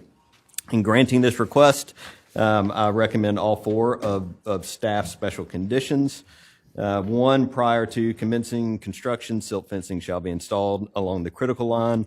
The silt fencing shall be maintained for the duration of construction. 2, the OCRM critical line buffer shall be maintained per section 4.24.7 of the Charleston County Zoning and Land Development Regulations Ordinance. 3, the applicant shall use stormwater mitigation measures such as the use of rain barrels or rain gardens to reduce the flow of stormwater into the marsh. And 4, the variance approval shall be limited to the footprint areas of the structures that encroach into the required setback as shown in the submitted site plan. That is my motion. Okay, you're going to do 5? No. We'll vote on this one. Here. Okay. Hold on. So, any questions on this? Comments? Oh, gotcha. Okay. At this time, I'll entertain a motion to either, you got a second. I do need a second. I'm sorry. Ms. Aspel, we got a second. Questions? Let's bring it to a vote. All those in favor of approving BZA 04-22-0054, please indicate by saying aye and raising your right hand. Aye. Aye. Any opposed? 2. It carries. Thank you. You want to go forward with the other part of it? All right, for case BZA 0422000575, I motion that we approve this variance request. In doing so, I find that it meets all 7 of the criterion. 1, that there are extraordinary and exceptional conditions pertaining to this particular piece of property. And let me double check, which this was for The pool. putting the pool in the front of the house, correct? That's correct. All right. So again, because of the shape of this lot, that requires and dictates placement of the pool. For Criterion 2, these conditions do not generally apply to other properties in the vicinity. Again, few other properties have ponds to contend with. Criterion 3, because of these conditions, the application of the ordinance to this particular property would effectively prohibit or unreasonably restrict utilization of the property. I do believe that the applicant has done a fantastic job of trying to minimize those impacts. Criterion 4, the authorization of the variance will not be of substantial detriment to the adjacent property or to the public good, and the character of the zoning district will not be harmed by granting of the variance. I believe we meet that criterion. For Criterion 5, the Board of Zoning Appeals shall not grant a variance, the effect of which would be to allow the establishment of a use not otherwise permitted in a zoning district. Again, this property is zoned for residential use and it will remain as such. Criterion 6, the need for the variance is not the result of the applicant's own actions. And again, as before, I'm compelled by the argument that we have a 48-year-old pond next door to this particular piece of property. And Criterion 7, granting of the variance does not substantially conflict with the comprehensive plan or the purposes of this ordinance. In doing so, I will recommend the one special condition recommended by staff. The proposed swimming pool shall be screened from the road by maintaining the existing vegetation along Soul Agree Road. Thank you. We have a second. Second. Mr. Borkin, thank you. Questions? All those in favor, please indicate by saying aye and raising your right hand. Aye. Aye. Any opposed? We had the same two. It carries. Okay. Congratulations, sir. Your applications, that's plural, have been approved. Within 10 business days, you'll hear and get information from staff letting you know the next steps in the process. Once again, congratulations.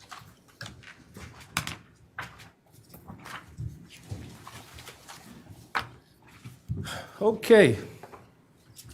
Moving right along.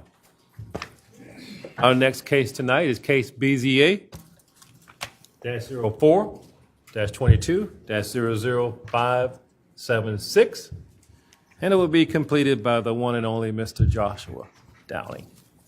Right, good evening, everyone. BZA case 04-22-00576.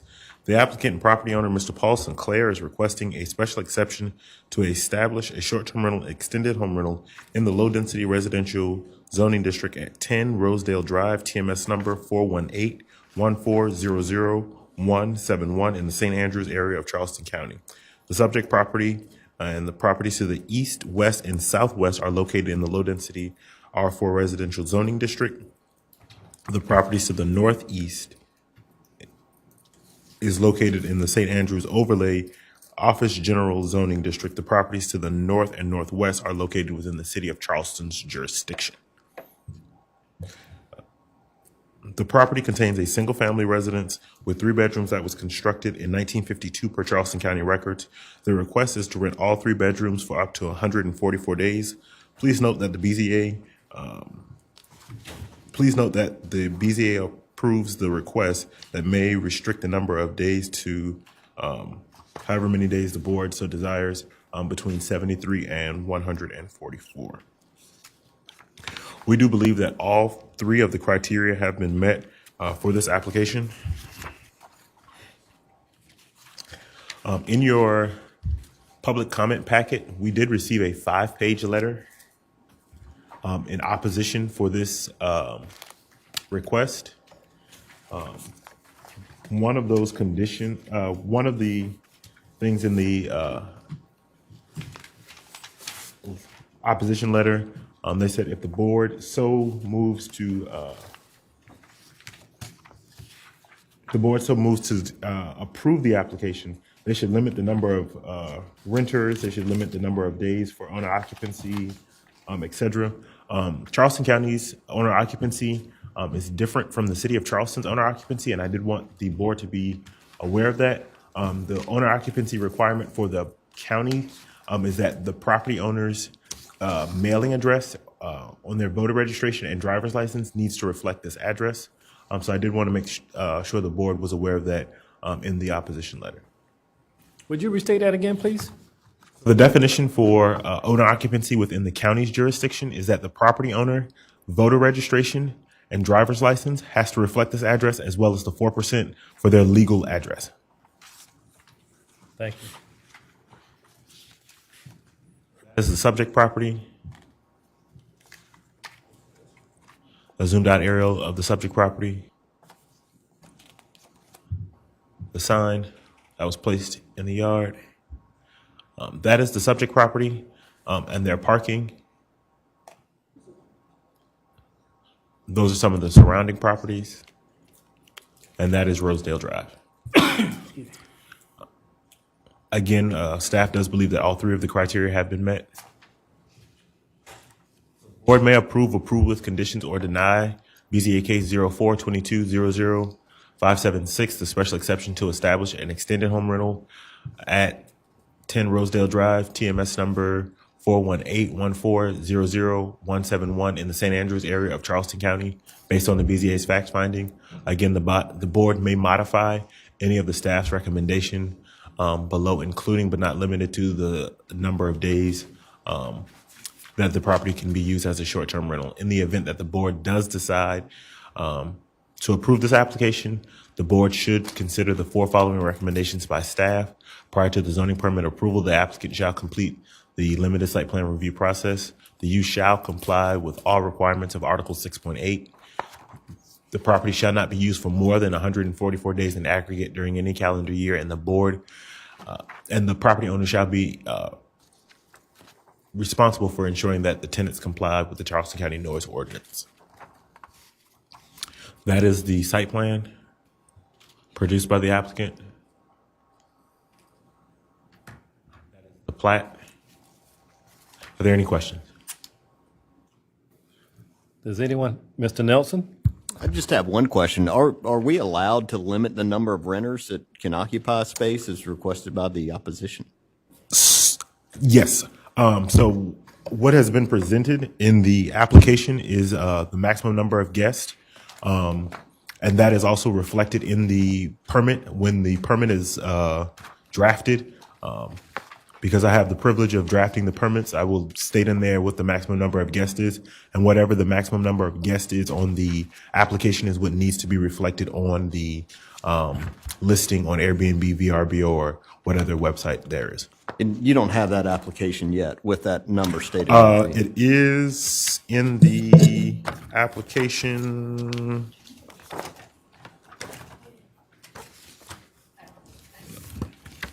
Give me just a second to find it, Mr. Nelson.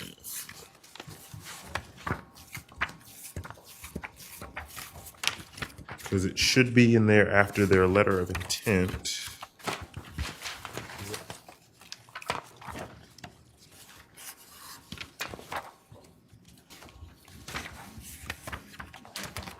I don't have it with me, Mr. Nelson. I can. I would have to pull the full site plan review documents and look. We can ask the applicant as well, so Yes, that's, sir. that's fine. And is there any history of complaints with parties or anything as such with this particular rental? To the letter of intent, there was, according to the opposition letter, there was a mention of a party. Doesn't have. But the any county record. does not have any record of that, no, sir. Okay, cool. Thank you, Mr. Downey. Can I ask a quick question? Also, in the opposition letter, they asked about that the short-term rental not contain any signs advertising that it's a rental. Do we have authority to? So I believe snipe signs are prohibited in that zoning district. I was going to say. I don't think any, I think if there was a signage, and maybe Ms. Stiles would be better to answer that question, but I don't think signs are allowed in that zoning district. Anyone else? Mr. Borkin? Mr. Dan, will you please repeat for me the maximum number of guests they applied for? I don't have that. That is a question for the applicant. Okay, I'm sorry. I thought that you'd mentioned that. I'm sorry. I missed Yeah, I thought I had it in the staff's report, but I don't have it. Okay, thank you. Anyone else? Thank you, sir. Is the applicant present? Yes, sir. Please come forward. Please state your name and address for the record.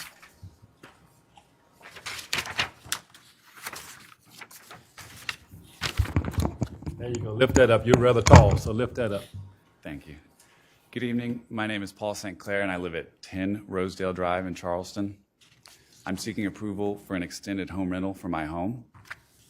I bought this house in May of 2020 when I was married with the idea of settling in and raising kids in the neighborhood.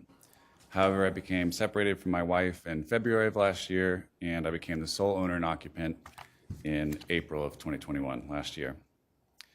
It's my wish to remain in the house for as long as I can. Avondale is a great neighborhood. It's peaceful, walkable, a variety of lifestyles with different ages of families and other folks. I'd like to continue living there in future stages of my life, whatever those may be, and I'd like to maintain and promote the positive aspects of my neighborhood. I do have documentation that it is my owner occupancy on my driver's license and can provide copies if needed. I'm interested in renting my home because of the difficulty of maintaining the mortgage and expenses on a single income, whereas the expenses were previously shared. Hosting guests would enable me to make up for this difference. I travel for work and visit family and friends often, and on those occasions I could rent it out. This is not a full-time investment or operational property like that. I believe my application meets the 3 criteria you all must consider, and I ask for your approval. I do appreciate that concerns have been raised about noise, parking, traffic, and I'd like to address these concerns and provide whatever facts I may. Working in conjunction with the excellent county staff, I've provided for parking in accordance with section 9.2.2 of the county ordinance. With regards to traffic, I don't think the presence of one additional rental home in the area will adversely impact traffic. With regards to noise, I acknowledge and agree that I shall be responsible for ensuring that tenants comply with the Charleston County Noise Ordinance.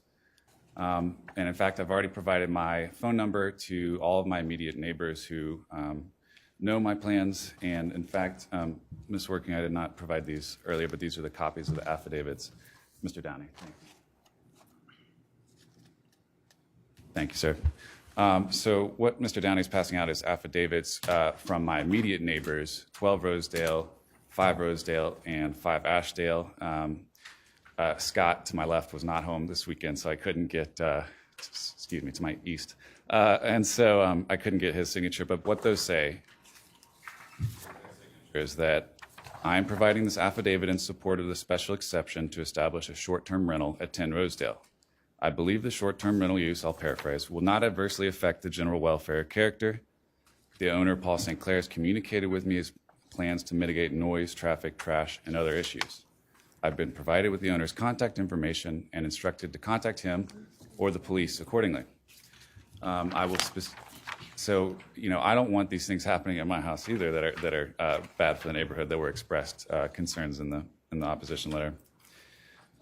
With regards to my voluntary rules on the listing, I'll disallow amplified sounds outside the home, encourage quiet hours and guests to be respectful. As you can see from the affidavit, I've given every single one of my immediate neighbors my number in the case they need to contact me. With regards to other restrictions I'll implement on renters, I will not allow parties or events. I'm not allowed to have any signage per the ordinance already and don't plan on doing that. I'll not allow smoking inside the unit, and I will require guests to be of mature age in compliance with housing discrimination laws. In addition to steps I'm taking voluntarily, I support and agree with the board in placing reasonable restrictions on the rental of my home, and I agree with the recommendations of county staff. I actually don't recall the exact number of renters I asked for in the letter of intent. I've got 3 bedrooms and a den that has 2 twins and a pullout, so there's room for 10 people. You know, if people bring little kids, there might be, I've got, you know, like a pull-out crib, and so there might be renters beyond that, but I defer to the board on their recommendation. I urge the board to make a decision based on findings of fact only and approve this application, and in the alternative, approve with reasonable conditions. Thank you. All right. Thank you so very much. Let's see if anyone has a question for you. Does anyone have a question for the applicant? Mr. Nelson. I'll ask one. That was a very thorough presentation. I really appreciate that. The only question I have, do you have a history of parties at the site that a neighbor may have become aware of and been offended by? Yes. I am recently divorced, but, you know, in addition to that, I think some of the concern was from its operation as a rental prior to my purchase. I believe it was operated as a rental prior to my purchase in 2020. But again, you know, I'm going to take steps to mitigate those. I don't want those renters. That's not, the ideal, type of renter that I want. I did appreciate the work the county staff did with me in resolving parking and other issues. And I think that with this additional kind of regulatory scrutiny, having to get an annual permit, being subject to the complaint process would just enable the neighbors to more closely monitor issues like that. I think you're exactly right. I appreciate your candor in all of this. Anyone else?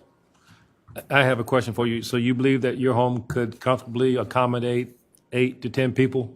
Yes, sir. Okay. And do you have enough parking, you think, to accommodate that as well?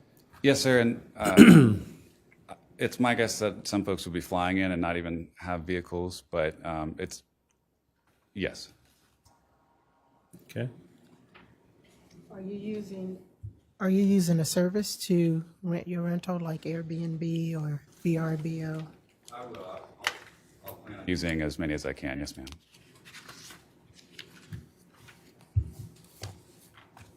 Anyone else?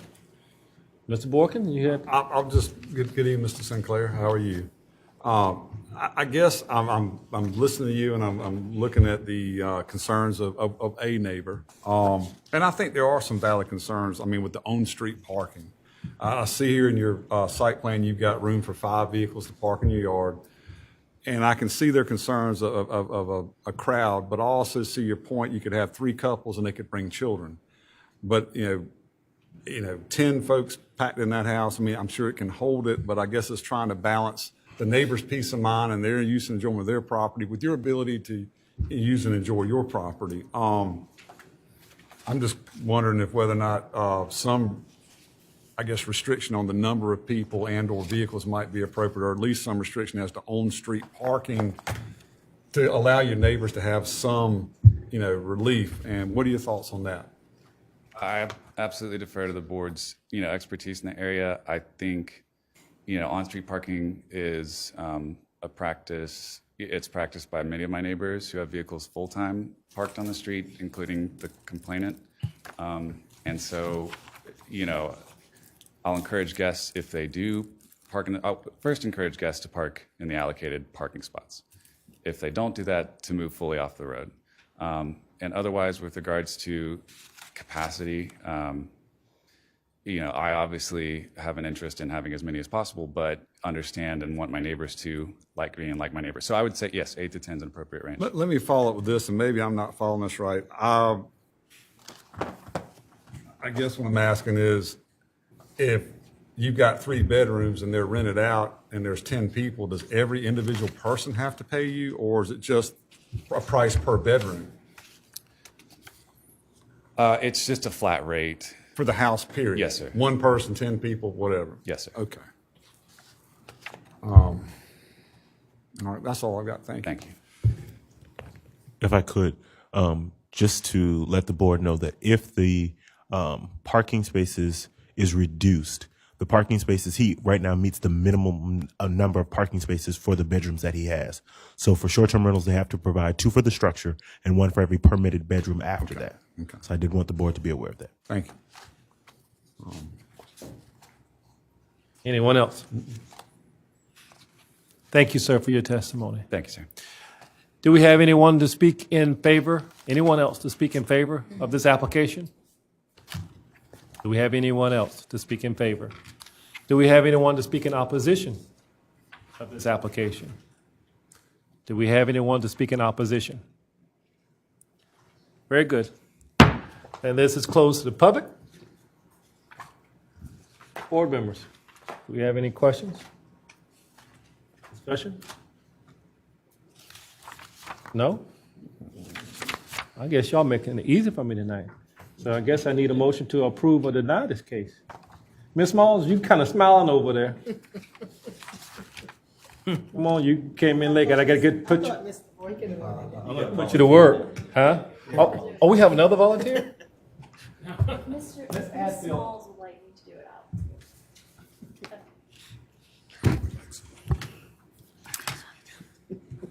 Thank you, Ms. What'd you say? Okay. Oh, I said please and thank you. So in case BZA 0422000576, I'd like to make a motion to approve the special exception request on the following conditions. One, that is compatible with existing uses in the vicinity and will not adversely affect the general welfare or character of the immediate community. Criteria 2, that adequate provision has been made or exists for such items as setbacks, buffering, fences and or landscaping to protect adjacent properties from adverse influence of the proposed use. And then criteria 3, that it complies with all applicable rules, regulations, laws, and standards of this ordinance. I'd like to add the following recommendations by staff. That 1, prior to zoning permit approval, the application shall complete the limited site plan review process. 2, that the use shall comply with all requirements of Article 6.8. 3, the property shall not be used as a short-term rental for more than 144 days in aggregate during any calendar year. And 4, that the property owner shall be responsible for ensuring that its tenants comply with the Charleston County Noise Ordinance. Thank you. Do we have a second? Second. Mr. Woodall, thank you. Any questions? Comments? All right, let's bring it to a vote. All those in favor, please indicate by saying aye and raising your right hand. Aye. Any opposed? It carries. Where did he go? Okay, there you go. Congratulations, sir. Your application has been approved. Within 10 days, staff will be contacting you, letting you know the next steps in this process. Very good. Folks, it is 4 minutes to 7. I need a 5-minute break to stretch my little long legs. So if we can, oh, well, he's over there hitting me 10, 10. So we will take 10, okay? So let's come back in 10 minutes. 10 minutes.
Okay, at this time, we will resume our meeting. And our next case will be case BZA-04-22-00577, and that will be done by Mr. Joshua Downing. All right. BZA case 04-22-00577. The applicant and property owner, Ms. Lilibet Savanart, is requesting a special exception to establish a short-term rental, extended home rental in the single-family residence at 1564 Highway 41, TMS number 58300000118 in the east area of Charleston County. The subject property and all surrounding properties are in the Special Management S3 zoning district. The property contains a single-family residence with 4 bedrooms that was constructed in 1998 per Charleston County records. The request is to rent out all 4 bedrooms for up to 144 days per year. And again, board members, please note that the BZA, if the request is approved, can restrict such things as the number of days. Here is the ZLDR section in reference to short-term rentals.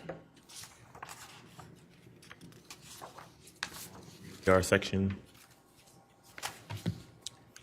The definition of owner occupancy, the definition of short-term rental.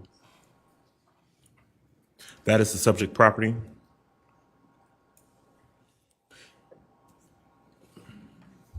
That is a aerial view of the subject property and a zoomed out aerial view of the subject property. Posted in the yard. Staff conducted a site visit on May 16th. That is the subject property and the parking for the subject property. These are the surrounding properties within the area. And that is Highway 41. I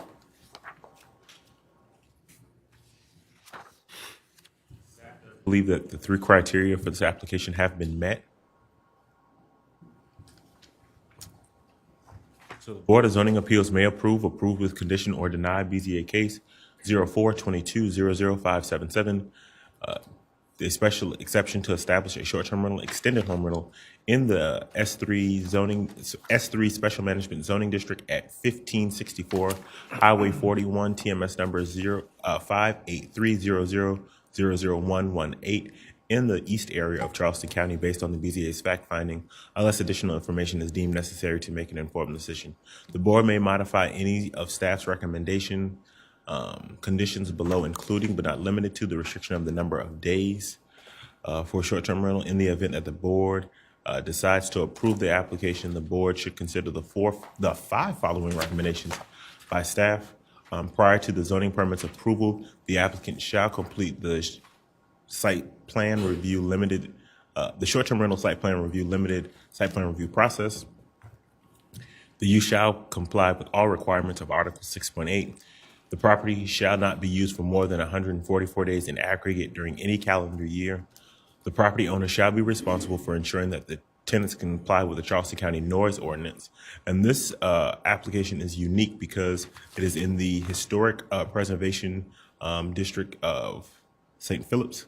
And so they need the St. Phillips community. And so they need the Phillips community, Phillips community, and they will need a certificate of appropriateness from HPC, from the Charleston County HPC. That is the site plan, and that is the plat that was provided. Are there any questions? So I have one for you, Mr. Downing. You said they'll need a permit from the historical board. They need a certificate of historic appropriateness. Okay. Is that from the Charleston board? The Charleston County Historic Preservation. Okay, because Mount Pleasant has one too, but they're in the county, of course. They're in the county, yes, sir.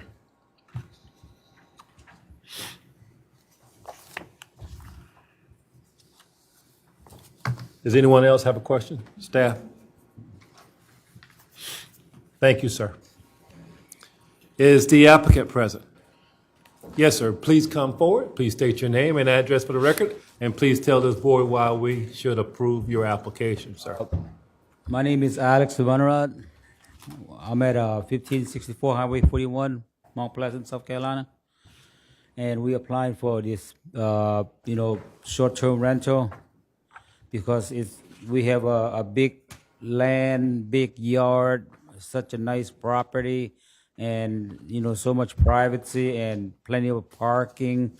I mean, the house can park like maybe 15 or 16 people, but we're not gonna allow that. We know it's gonna be really restriction in who we rent it out to, not just anybody. We have go through an agency that do all this, rental and screen everybody and not gonna damage the house or anything like that. And it's a nice place. And me and my wife, we just wanna, do Airbnb. It's 4-bedroom, 4-bath. Actually, it's 5-bedroom, but we're not gonna rent one room out because that's for the privacy. So it's just 4-bedroom, 4-bath, and 3-story. And we're seeking to rent it out, and it's in a historic location. That's what I heard. This is our first time. Still new to this, and it's been taking us a while because we want to start early, but the pandemic hit, and then we have to wait a couple years until now. Okay. How do you pronounce your last name again, please? Suvanarad. On your application, it says you have a Winston-Salem address. Yes, this is our second house vacation home. We bought it to retire, but we're not going to retire yet till, another 10, 15 years. So we might as well, rent it out, short-term rental. Okay. So you won't be owner occupying it, pretty much. Yes. Okay. Okay. Do we have anyone else to have a question of the applicant? I'm not going to try to pronounce the last name. Anyone?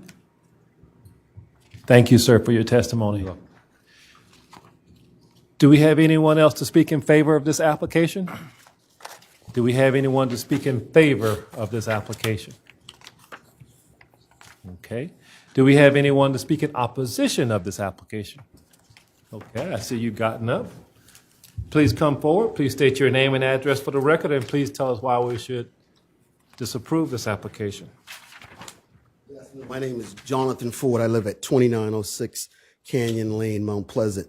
It's the east area is designated as a historical Phillips community, where our application for the National Historical Register is based on land use, not buildings or anything. So this would be outside the character of the property, and one of our main reasons for getting in the National Historical Register is basically the preservation of the property. It would make no sense for us to be able to give our property to our children if then they can't afford the taxes. If one of the requirements for a short-term rental is that the individual has to live in the existing building, then that should also be the same for an extended term rental. I think the owner's primary residency is in Winston-Salem, North Carolina. So then to me, that's just a backdoor way of having a business.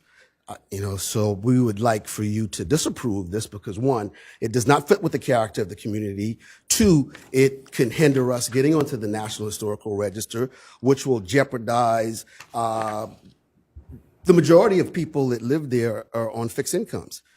So anything that, if we were in a perfect world where people could do anything to their property, then that would be good. But we know we're not, because if someone pays $5 more for their property, that's going to affect my taxes. So anything that looks like a business or becomes a business is detrimental to most of the people that live there that are not still working, that are not making a lot of money. So we would like for you, for those reasons, to disapprove this, and they don't live on the property.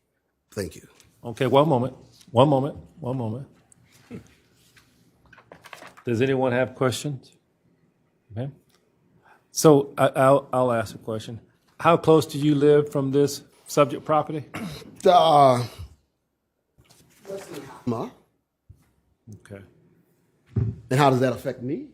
That affects me Follow because one, we're trying to get on the National Historical Register, and our application is for land use, which was from this for our I guess would have been my grandmother's father bought this property in between 1875 to 1878. It's always been residential. It's always been family. Property to us is home, not a business. And anything that looks like commercialism or anything that's going to inflate the value of the property is detriment to everyone that lives there. Most of the people that live there, there's not a lot of us that still work. I don't work anymore, which is a good thing, I think, sometimes. But so property to us is not a value. Property to us is home. So, and I'm sorry. No, I interrupted you. And I mean, you only own, well, basically you don't own property. You only own property as long as you can afford to pay the taxes. Anything that jeopardizes that is the enemy. So, I mean, maybe you own your property, but the minute you can't pay your taxes, you don't own property. So that's why it's a danger to our area. Okay. Yes, sir. Is it Mr. Ford? Yes, sir. I was making sure I heard you right. Just a question, I guess. Do you see a difference between someone in the Phillips community that, say, rents their house out to a long-term tenant and collects the rent, and someone who might rent it out limited number of days of the year, who maybe collects the same return, on their investment, renting it short-term, and maybe comes and resides in the house as a guest home when they're not rented out? What do you see being the major difference between that as far as raising property values? I mean, the difference to that is that the people that, okay, you see, I've got another house and I rent it out long term. That's more of just one family, so it's more like their home. They're going to treat it like their home. It's not people coming and going. And if this property is rented to an extended, goes to any type of rental, there's other properties that'll do the same thing. And that would then, that might hinder us getting onto the National Historical Register. Then now you have people, so then that's a backdoor way of having a business. Because I think when I questioned the gentleman he said he could state me the definition of a hotel or motel. But if I can buy multiple pieces of property and it's slotted for residential, don't live in it, but rent it out for half a year, what's the difference? To me, that's like a business. Right. As compared to renting a house long-term, you don't have the same ramifications. I don't know if this will allay your concerns, but I'll try to bring this up. So a commercial guest house is, I think, 6 or more than 6 I rooms. was just being facetious. I understand. Right, no. So, but it makes my same point. So that's kind of where Charleston County as a government has drawn the line, saying what intensity of use rates commercial use, which I agree could certainly impact your pursuits of the historic preservation of the community. What Charleston County has pretty much said is that short-term rentals and extended home rentals are considered residential activity, not commercial activity, and they regulated it as such. The applicant has said that they're going to have a agency or company that's going to book and maintain the property and regulate its folks coming and going and so forth, the bookings, as it were. If you had that company's phone number and a contact person, so if anything were to occur there that was a disturbance to the community, you'd have a way to reach out and have someone accountable. Would that help at all as far as your concerns? I'm 63 years old. My grandfather, when he bought that property, maybe he didn't pay $35 worth of taxes a year. I don't know. I came home out of the Army in 1984. From that time up till now, we've been fighting people that came from up north, retired with a good income, maybe had a little house that was like a box, sold that house, came down, bought a piece of property, and was able to build a house 3 times bigger than what they had, with more retirement money than what they had. And from 1984 to now, we've been fighting, trying to keep what is ours, because for the simple fact that someone else that has more money, if they buy a piece of property next to mine, that affects me. If we were living in a perfect world where you can do whatever you want to do with your property, if you paid $5 for yours, and then I paid $5 million, you still pay taxes on $5, it would be good. We're not in a perfect world, and we've had 55 million people come and say, well, we'll do this, we'll do that, and that's why we're still fighting today. So that's in a perfect world. I hadn't seen that world yet. Well, Mr. Ford, I would contend to you, I live over on Johns Island. You want to talk about home prices going through the roof. I don't have anybody forced to live on Johns Island anymore. And, you know, ours isn't driven by short-term rentals. It's just by, like you said, folks moving here, buying property, and the demand for our property and houses and so forth. It's a market that's driving it. I don't know that I agree with you that there's a correlation between a short-term rental property and the rise in property values per se. Well, if I could say, Yes, sir. you know, I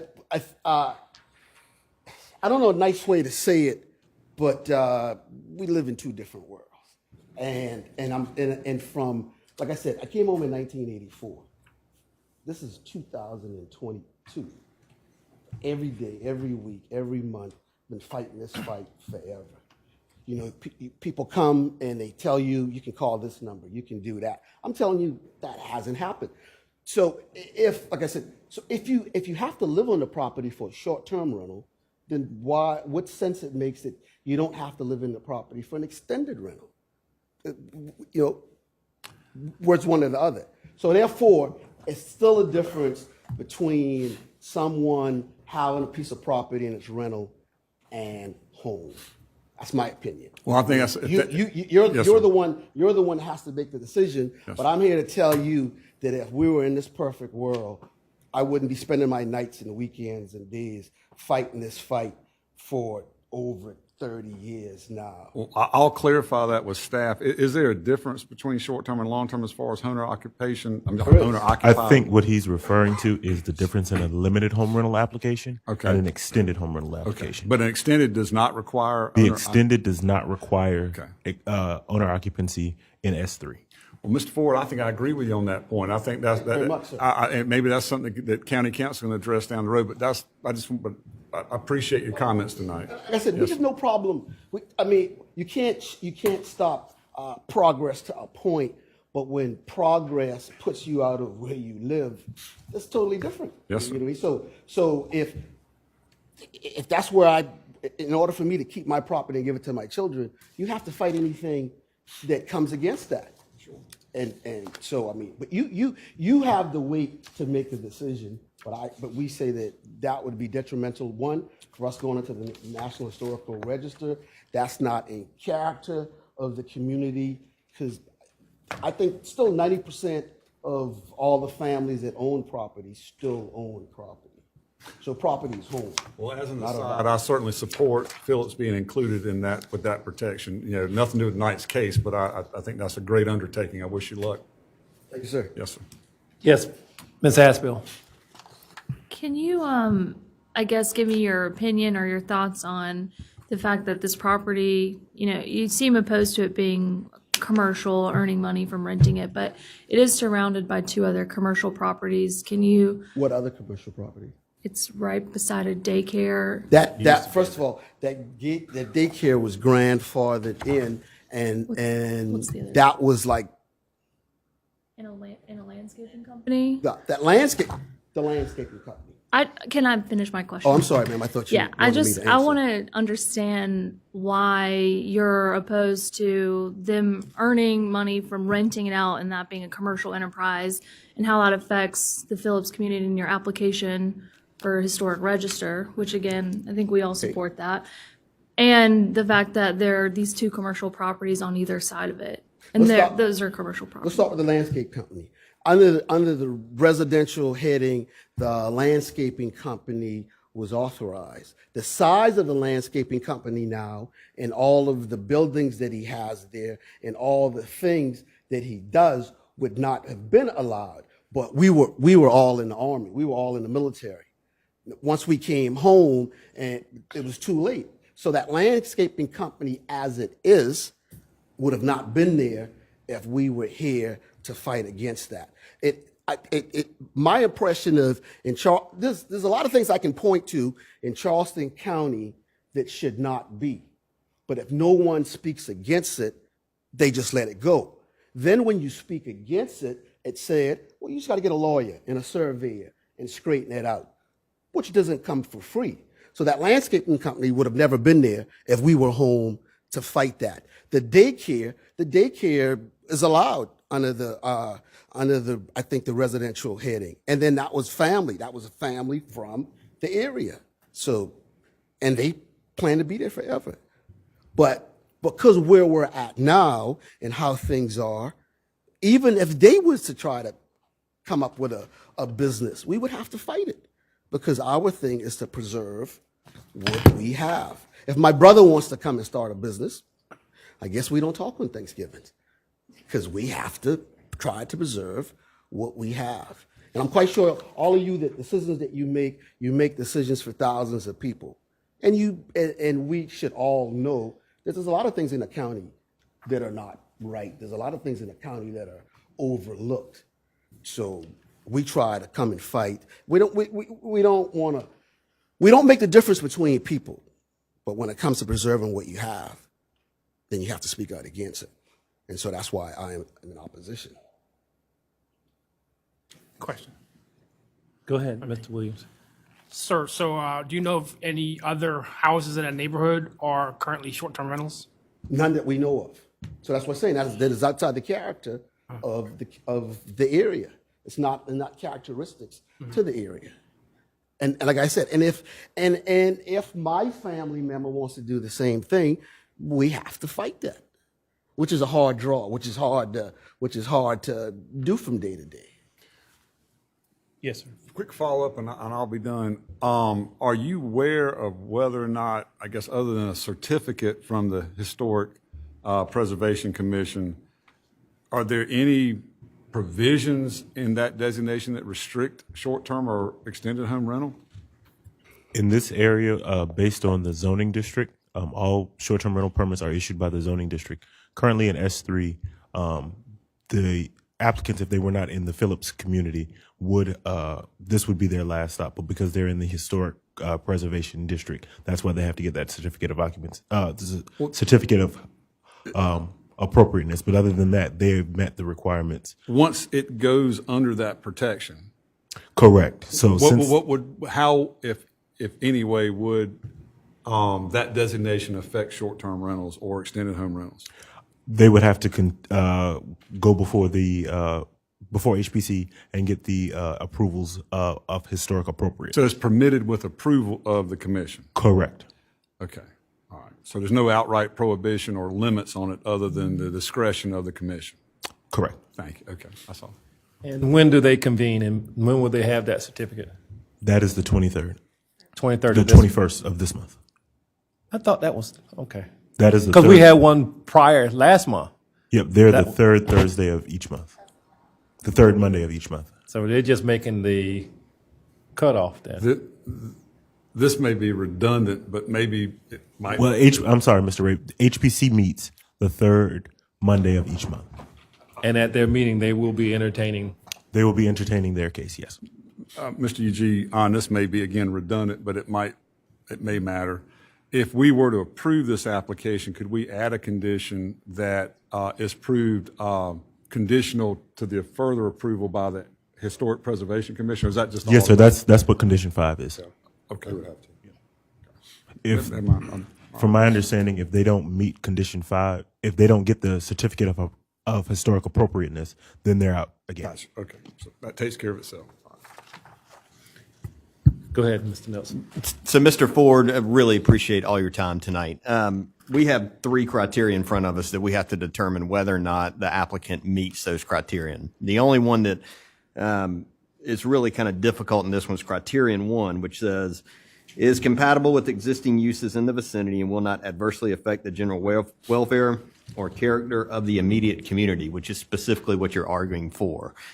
And I'm also arguing that you might need to change those Well, qualifications. that's not up to us. That's Well, up, I'm that's just up saying, to you the asked me what I county was arguing council. about. So my question for you is, can you explain to me how approval of this would actually jeopardize your application to be on the National Register of Historic? Because our, under land use, our applications is that basically we still reside, over 90% of all the properties are still individual family homes, not rented out, not a business, not anything, residential homes. And the character of the community would be that families live in the dwellings, not people coming and going or whatever. So that would go against the characteristics of what is. For the National Register, is that determined by the State Historic Preservation Office, or is that? I don't have all the Okay. answers to that, no. Because we're currently, we were the first community, I guess, that met the county standards. Hold on. Can you address any concerns with traffic? Traffic. Okay, well, it'll take, you can't, in order to turn left or right, it takes about 20 minutes just to turn left or right at any given time of the day. Oh, maybe 5 o'clock in the morning, you might be able to go wherever you want to go at. From 7 o'clock till 5 o'clock in the morning, traffic is horrendous. When I was a little boy, on Saturdays, we used to lay on the road and you can see the car about 2 miles away and just wait till it comes to get up, or you count the number of cars that come and go. In the last 5 years, we've had some tremendous accidents that wouldn't have been. So that would be another problem, traffic. Real quick, and this might be of staff, are y'all aware, maybe Mr. Yuji can answer this question, the future pending designation of this community or this district, is that solely in the discretion or final word of Charleston County Council? So from my understanding, they are already a historic district within Charleston County. Okay, this is a different designation by a different body? Thank you, that answered my question, okay. Where you know, I could do this like all night. No, we don't want to do that. Anyone else? No, sir. Thank you, sir, for your testimony. Do we have anyone else to speak in opposition? Do we have anyone to speak in opposition? Okay. Please come forward. Please state your name and address for the record, and please tell us why we should. Hi, I'm disapprove that. Caroline Coaxum Habersham. I live at 440 Harry Habersham Road in Mount Pleasant. But I am the owner of the adult daycare center next door to that property that you're inquiring about. Originally, that property, the adult daycare center, was a house that my brother and his family lived in. They converted it to a child's daycare, and he built the house next door that this couple bought. Okay. They in turn turned the original house, which is now the daycare, into a child's daycare center, and they operated it for about 10, 15 years.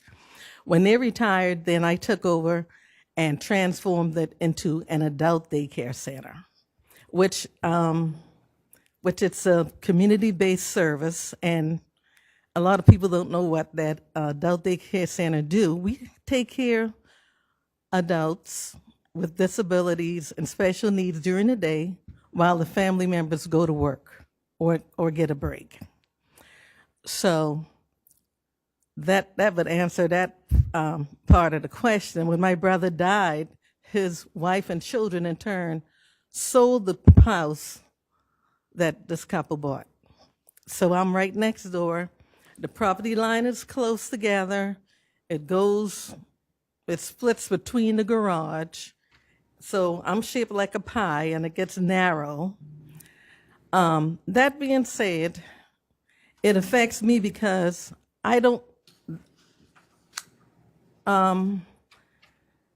Alex and Lilibeth don't live there. They come and go, but they're not the best of neighbors. And I'm concerned about short-term rentals. When these people come in, I have to get used to different people being next to me in my center every day. They put up rope barriers between the two property, which is fine. I don't need to trespass or walk on his property because I have access in the front and the rear to go and come. He was using my driveway. But he in turns, when he's not there, and you could ask your employees when they came out twice to get those pictures, they couldn't enter his property because he had the gate locked with a chain. So in order for them Okay, to, I'm sorry, I have to stop he you. locked because- the gate with a chain. Wait a minute, I have to stop you because your time has expired. Okay. Do we have any board member that can help her finish her story or may want to ask a question? Well, I'll ask a real quick one. And this, let me redirect you. I've got your picture, know where you're going. Yeah, I just wanted to explain something, yeah. Yes, I'm sorry. But Buffering and fences, if we made it a condition that they put up some type of privacy fence or some type of buffering between the two, if there's room to do that, would that allay your concerns about the folks next door getting and going without disturbing them? He already put one there. That's not the problem. Okay. The problem is they'll come through my driveway and cut across to get to him because they can't enter his property because he has a chain link there. So if he's going to rent this property, he has to leave it access to whoever he's renting to. And I can understand he probably did that because he's not there. But if you're expecting company, you don't lock up and, not let them in. I don't have a problem with they coming through. He had a problem with me. So I said, if we're not allowed to use his driveway, he's not to use mine. That's all I'm saying. But I just want to be able to be there and work in peace. Yes, ma'am. does anyone else have a question?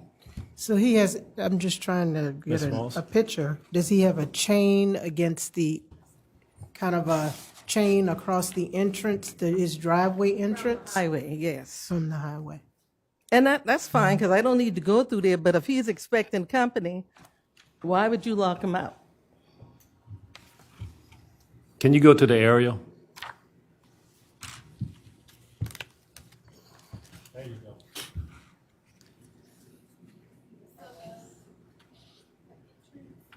Yeah.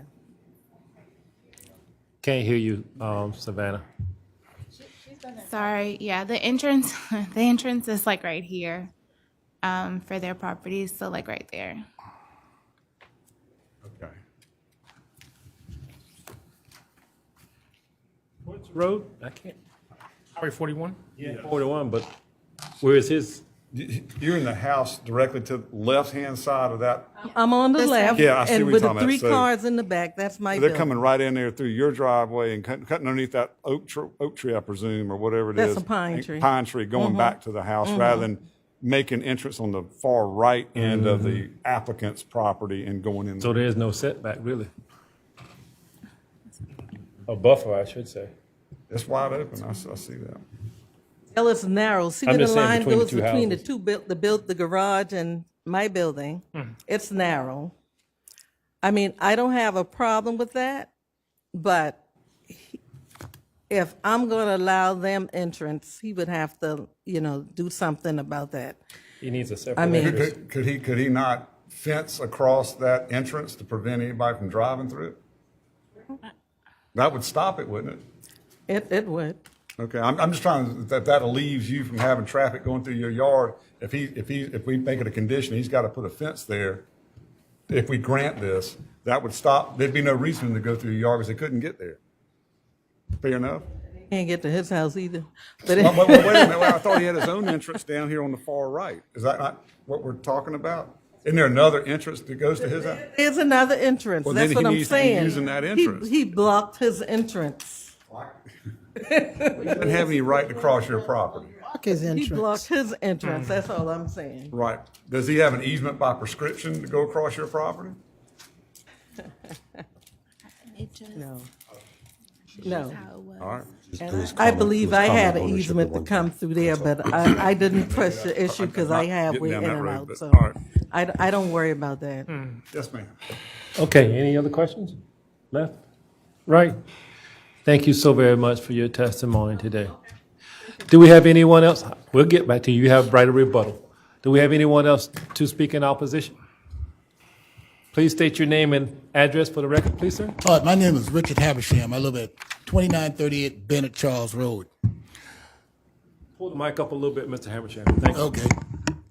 Earlier this afternoon, I went to the town of Mount Pleasant. Same issue, short-term rentals. I found out the town only issued 400 permits. That's it for the town. And right now, it's at 72 nights. They want to up at 122 nights, and they had a few opposition behind that. And this is the town of Mount Pleasant. Now, if you look at Phillip is surrounded by the town of Mount Pleasant. So you would grant this at 144 nights. What do you think that's going to do to the town of Mount Pleasant? If they can't go to the town, the short-term rentals, they're going to come to Phillip or come to some of these other settlement communities because they can get more nights from us than what the town is giving them. 400 permits in the size of the town of Mount Pleasant. Think about that now. That's it. And then you don't have no regulation how many permits that you're going to allow in Phillip. Like Mr. Ford said earlier, if I buy 15 houses in Phillip, I mean I can have 15 different rental units, short-term rentals. The town is not even allowing that, but the county is. Also, with the historical designation, we was the first one that applied for Charleston County historical designation, settlement community designation. We got it, and this is some of the reason why we apply for all this, because we want to control our community.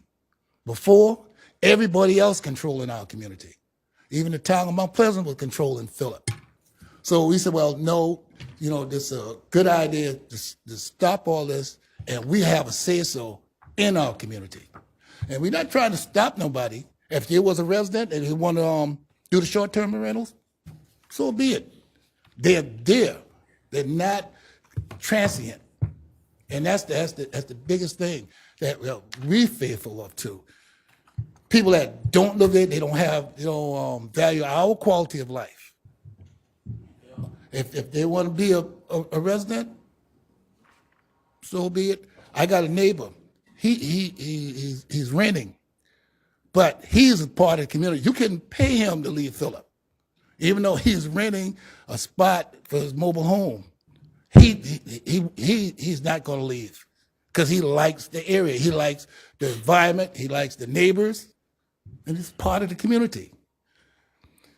When you're not a part of the community and you're just looking for $1, that's a big difference. Just looking for that monthly check. That's not being the quality of life that we want for our community.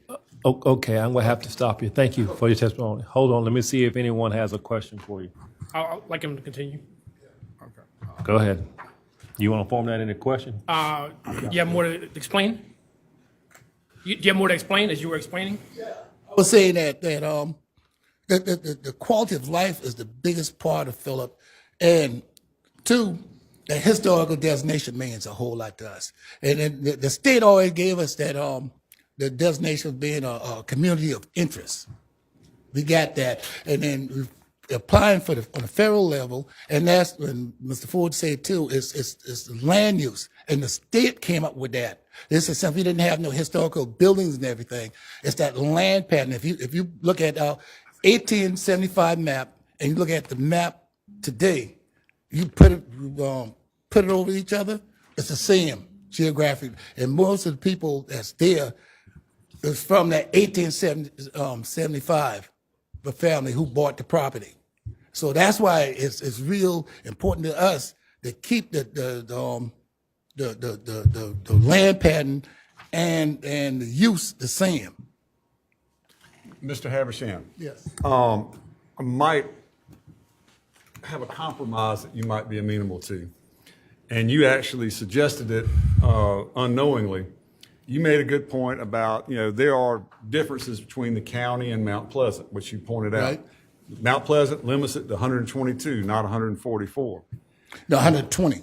They're going for 120. 120 is 120. It's, Okay. it's, it's All right, 72 right 120. now. All right, I'm It's- sorry, yeah. but it's semantics, but I'm getting where I'm going. Yeah. All right. Would you be amenable, because we have the authority to put a condition on this case, if we limited the nights, not at 144, but made it 120 so it'd be consistent with what Mount Pleasant does? That cuts out 22 nights. They don't get the full 144. It keeps it consistent with Mount Pleasant, so it'd be the same as if it was in Mount Pleasant. Would that be something that might be amenable? Well, like I say, right now, that's what they're proposing. The people in Mount Pleasant did this afternoon. They was complaining about that. They don't even want the 120. But that's the proposal that Mount Pleasant is putting there. Well, we have the ability to go from 73 days to 144 days, anywhere in between. I'm asking you, would 120 be a little more palatable or something, you'd be more acceptable to than 144? I think there's a. Go ahead, sir. I'm sorry. Go ahead. And still, you got that you changing the character of the community. That's what I'm looking at. Well, can I ask you this question? Yeah. How much character is going to change between 72 nights and 120 nights? That's what I'm asking you. First of all, they get the 72 okay. by right. Okay. Yeah, they get the 72 if they live there. I understand. If they live Boykin. there. I'm sorry. It does not get the 72 by right because they're not owner occupied. They do not. Okay. They do not because Gotcha, they do not okay. live on the parcel Understood. and it's not their voter If they registration. did live there, they would have it by If they did right. live there, Got it. they would have it by right. Okay. Yeah. All right. And we wouldn't have a problem. Still have to go To that before 72. HPC to get the certificate of historic appropriateness. Okay. Do we have any other questions? Thank you so very much for your testimony. Okay, do we have anyone else to speak in opposition? Sir. Please state your name and address for the record. And Fred Smalls, 2959 Elijah Smalls Road, Phillips Community. The Phillips community, we have worked and fought long and hard to maintain the integrity of our community, the land mass, trying to keep it within the community and within the families. Also, our quality of life, the way that we live in the Phillips community. We are a small, rural community, but we are family-oriented. The Phillips community has been in existence since around 1875. Right after slaves were freed, our descendants bought the property. All of the original family members, we are still living on that property in the Phillips community. And that's why we're fighting so hard to maintain the integrity of our community. Anything that's commercial or resemble commercialism, we are trying to keep that out of our community. You can take a look at Highway 17, what used to be the 4-mile community where Lowe's, Walmart, IHOP, that area, that was once a black community just like Phillip. What happened to them? Commercialism. Once one building came in, it started. Property was being sold. The owners couldn't afford to keep their property. This is what we are fighting within the Phillips community. The rental, it does not fit the character of our community. You all asked about renting property in Phillip. We have people that rent property in our community, but when they come into our community, they stay. They become part of that community. Whereas with the rental, they're only there for a couple of days, a week, or whatever. We don't know what that's going to be like for those few days. But we're not trying to tell people that we don't want anyone in our community, because that's not true. We want people to move into our community, but we want them to become members of that community also, to live there, not just to look at the property as monetary gains. We don't see our property in that way. Our property is valuable to us and our family. It's to be transported down just like it was to us, not for sale. Okay, thank you. Do we have any questions for this gentleman? Mr. Williams? Did have one question, sir. Sir. Do you know how many houses are in the Phillip community right now? How many homes? houses total? Residential homes, yeah, total, No, I couldn't give you the exact number, no. approximate? About 200. 200. All right, thank you. I got a question for you. So maybe you can answer it for me. When was this parcel sold? Do you have an idea? When it was sold, Yes, sir. How long ago? about 3-4 years, I believe. Okay. And so a family member there in the Phillips community sold it, right? Correct? Why? I couldn't answer that. I don't know. Okay. There was prior testimony by the young lady. I apologize, ma'am, I forgot your name. I believe you said your brother's, her brother's wife and children after her brother just died, Sold it. who married into the Phillips community, then sold it to this couple. I believe that was the testimony. Was there any reason why the Phillips community didn't gather around and buy it to kind of keep it in the Phillips Probably community? because we couldn't afford it. Okay. Do you see that being a systemic problem as people get older, pass on? Our community, it's a low-income area. We don't have that type of wealth. But our property is valuable. And it becomes even more valuable once it's sold.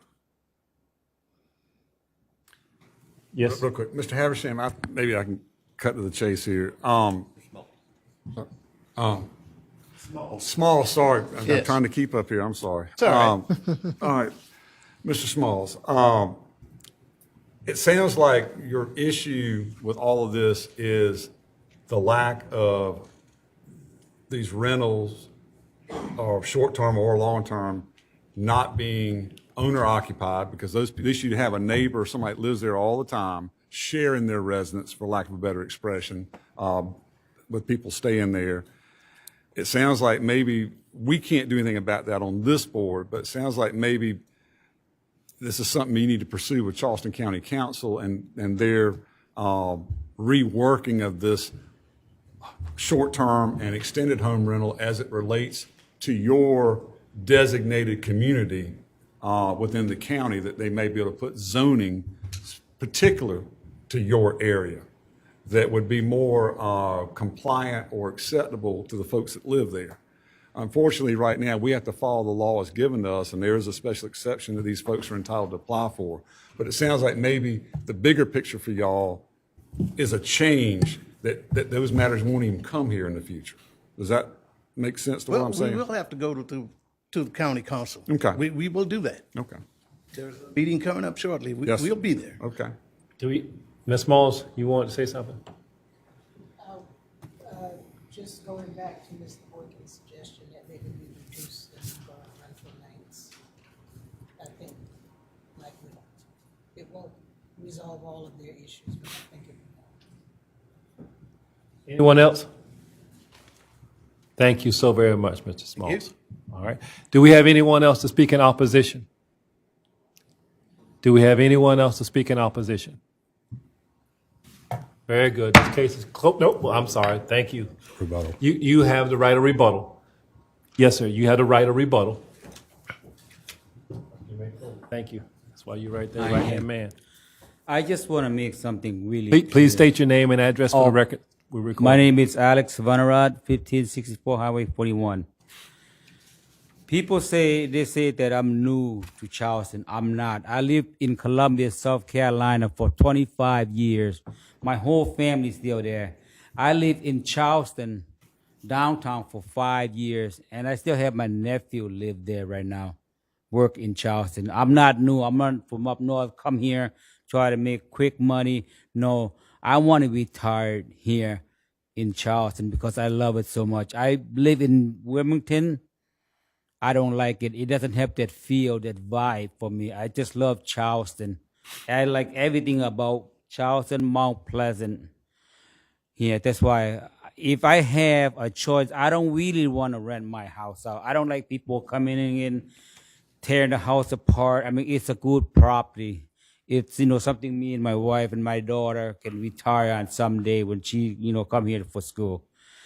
And not only that, when they say that I block up my gate in front yard, the reason I did that because when I first bought the house 3 years ago, I was really nice with the neighbor. I told them, please, if you guys want to use my driveway, I'll be more than happy to. But please respect the yard.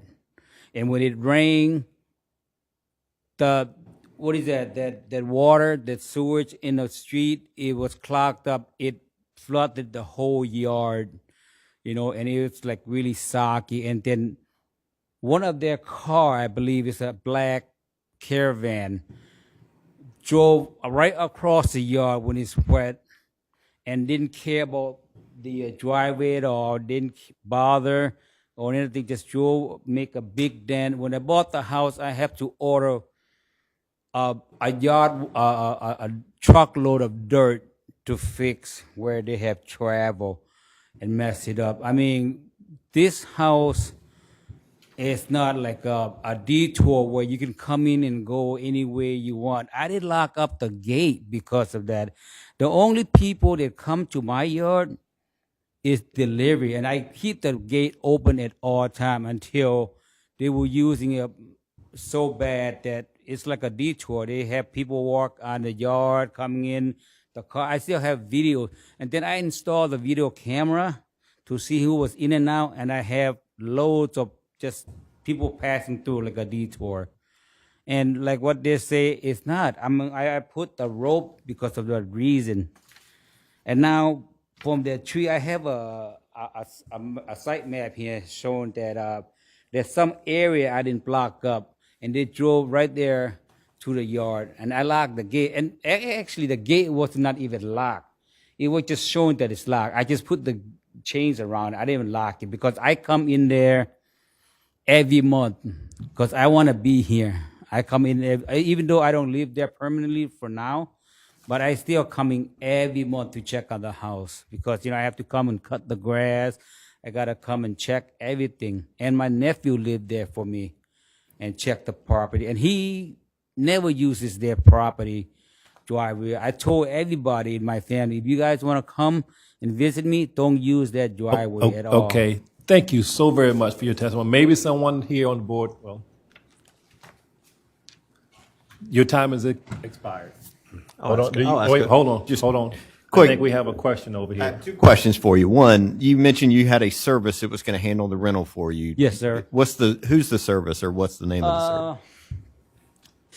They are really big in Charleston. What is it called? Duvet something. They're really big. Duval Yeah, Properties. Yeah, Duval. I have contact with them and trying to get a permit. And then at first I called Mount Pleasant. I said, they told me I got the wrong place. I have to call the city of Charleston or whatever until now. And they're going to handle all that. They have people who does everything. I don't have to do nothing. Okay. And I have one place that I'm coming to, spend time. I have 5 bedroom. I'm only rent out 4 because I want to come and enjoy there still. All right. One other question for you. Again, we have 3 criteria here that you have to show that you meet in order to get the special exception. And the community has presented some valid concerns about use of the property as a short-term rental. Do you have a response for how you can alleviate the simple fact that the community believes that it may adversely affect the general welfare and character of the community? Are there ways that is there anything you can do to mitigate some of their concerns of how it might affect their neighborhood?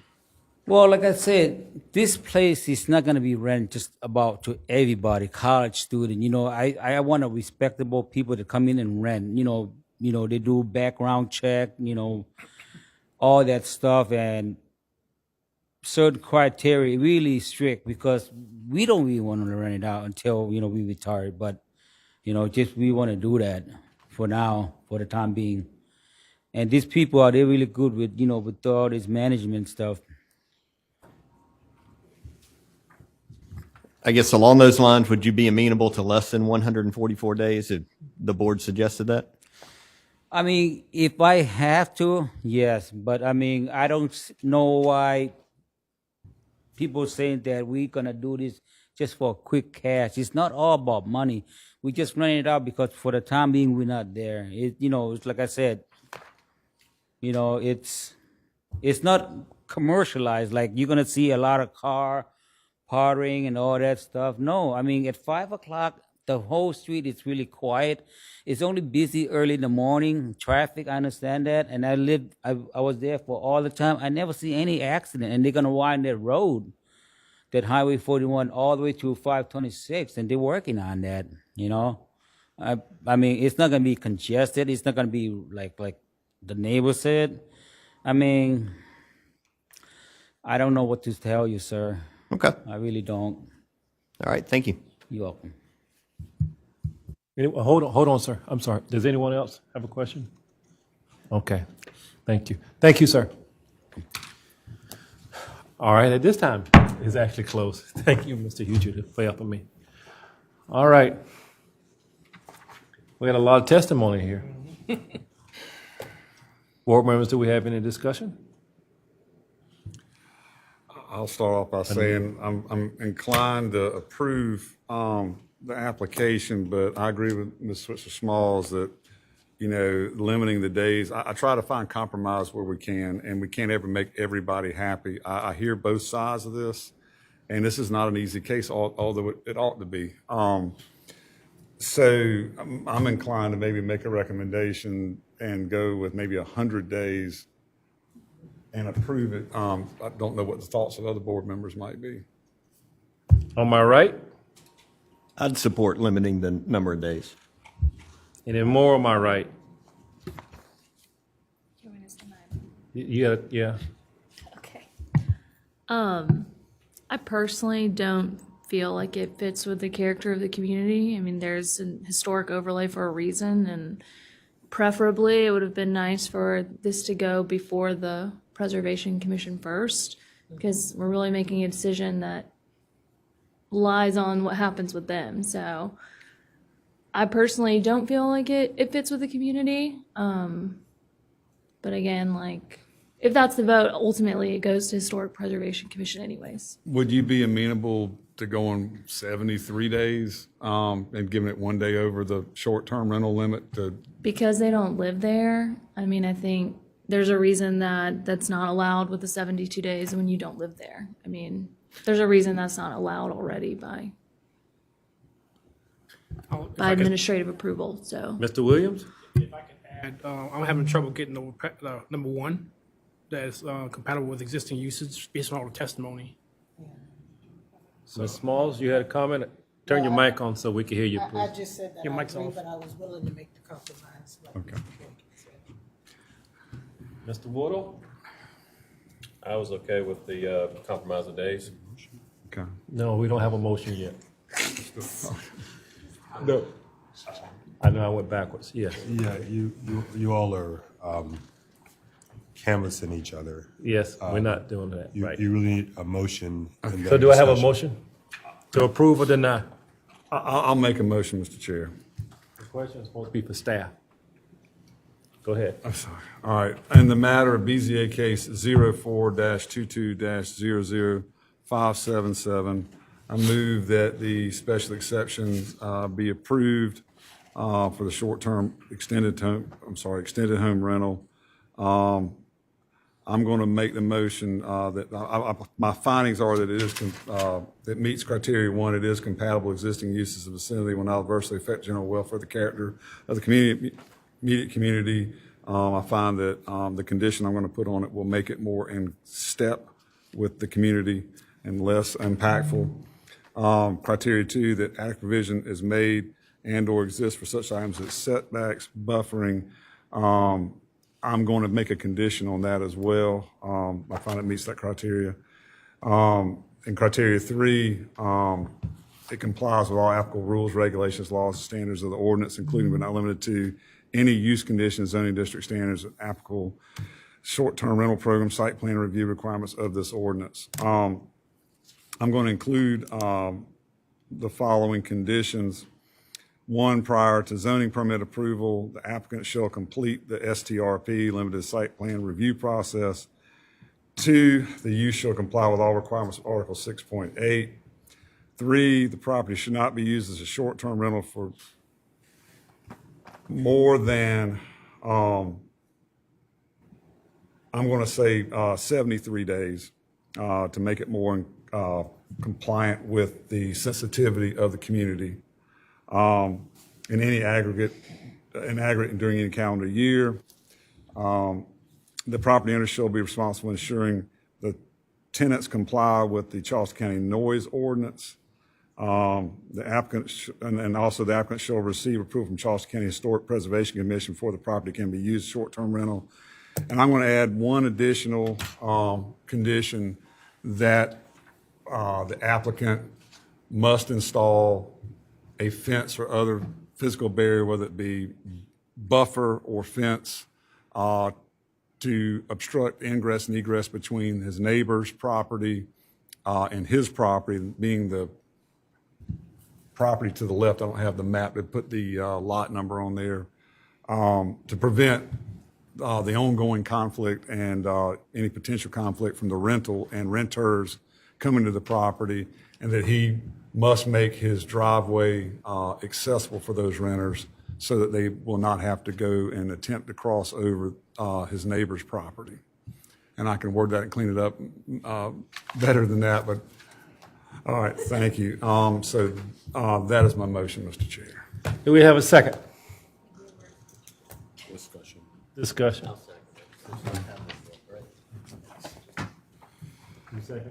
I'll second. All right, do we have a discussion? I'll just add that I do, Mr. Boykin, you're usually very good at pointing out that in these instances, the permit's only valid for a year. And so the applicant's just reminded that, and those in opposition should pay close attention because yearly this is going to come back up for renewal. So just make sure you stay aware. And if there are issues with the property being used, then you have a valid place to bring it back up. And if there are no issues, and hopefully the parties communicate with one another, and I'm sorry, I cannot pronounce your names, but that those guys become active members of your community. That would ultimately be the hope here. Anything else? All right, so it's been properly moved and second. I need to bring it to a vote. All those in favor of this motion, please indicate by raising your right hand and saying aye. Aye. Aye. Wait a minute, hold your hands up. 1, 2, 3, 4. 2 opposed. All right, those opposed? Aye. Okay, so It passes 4-3 for special exception. Yep. So it passes. Congratulations, sir. Your application passes. Within 10 days, you will hear from staff letting you know the next steps in your process. Thank you so very much and congratulations.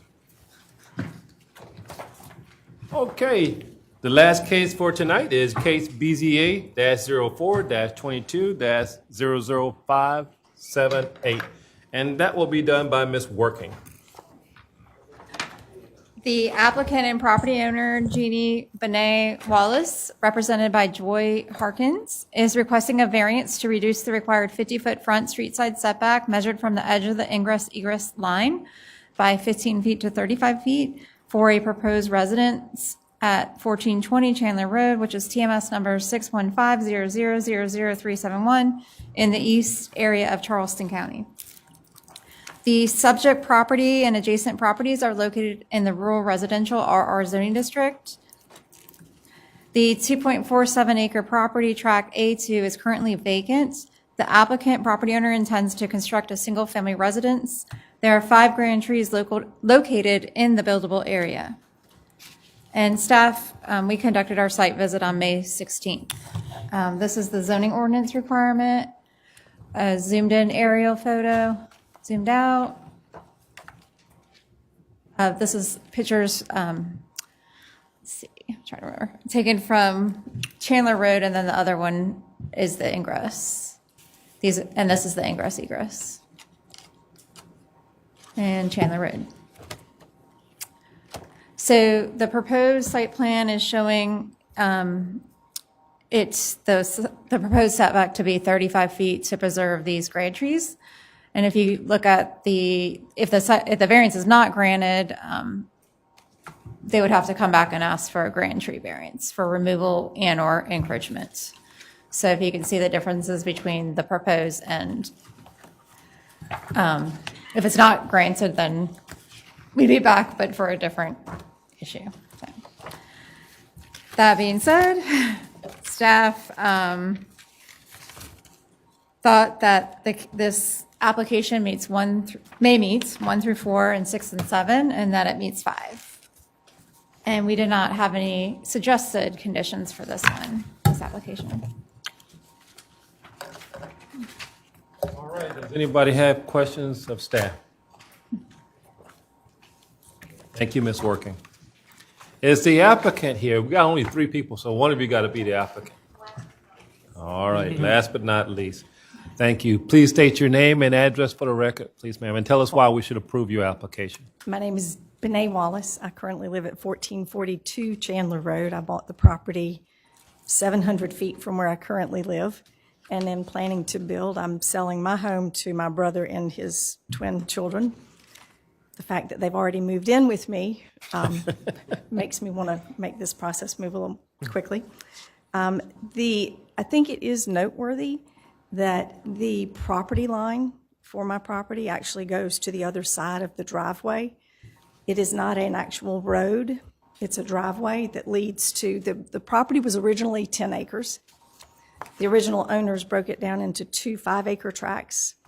The tract behind me is owned by very good friends of mine.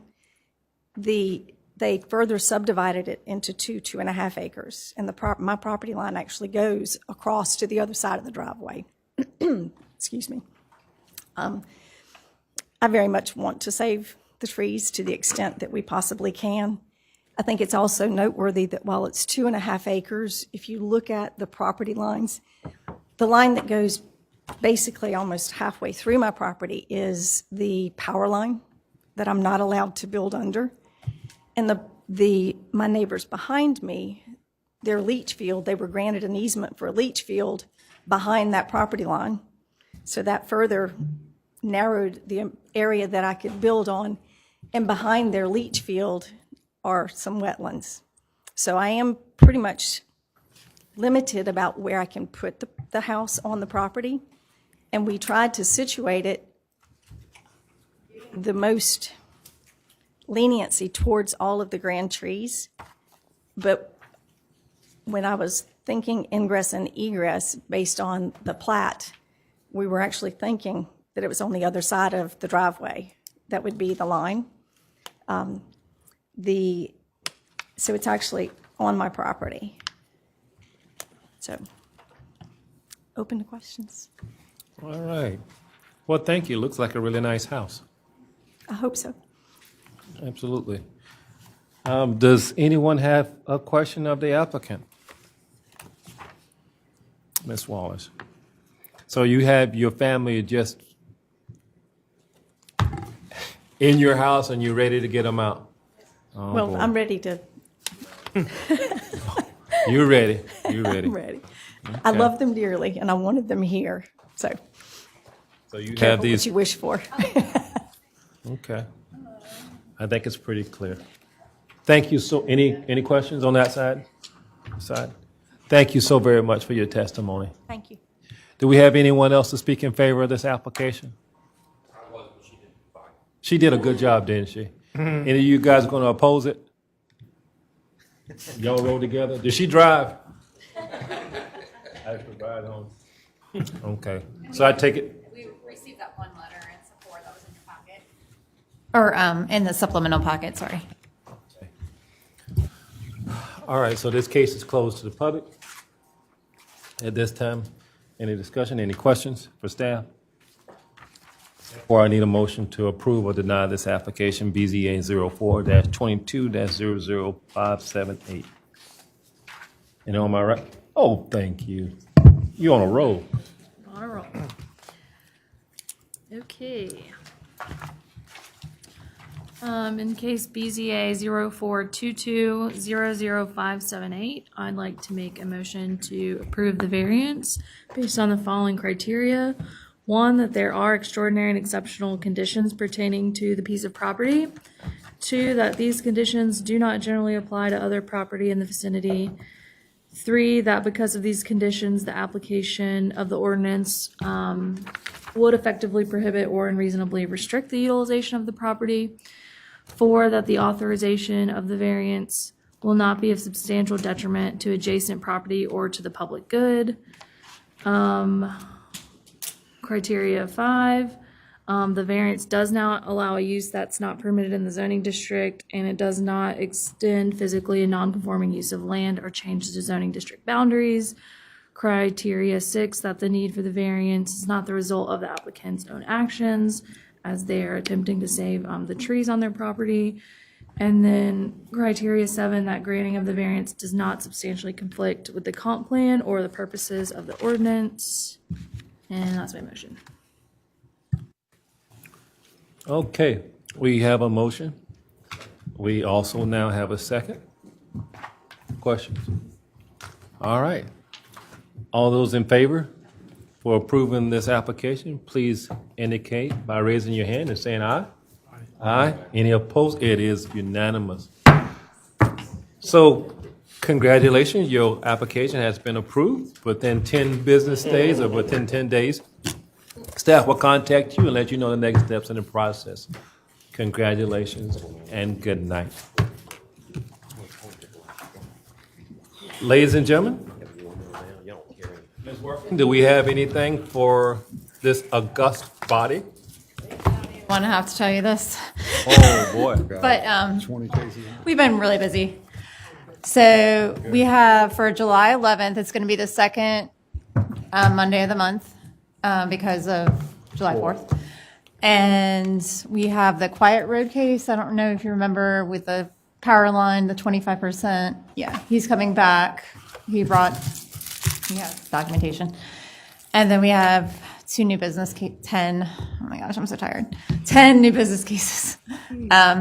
So we are next Monday is Planning Commission. We're going to ask them to see if they can start their meeting at 1 to see if we could start ours at 4 because they meet the second Monday of the month. So they'll be in here before us on July 11th. So would you guys be open to that if they're okay, if that works for them? With 10 cases, yeah, we would need to meet at 4. Okay. Yeah. If that goes along with the body. Even yeah. if people have to be late, as long as we have 5, Well, yeah, I think it helps it does. with that many cases. How are we doing on education? Oops. We're all on the dirty list. Is there another link for that?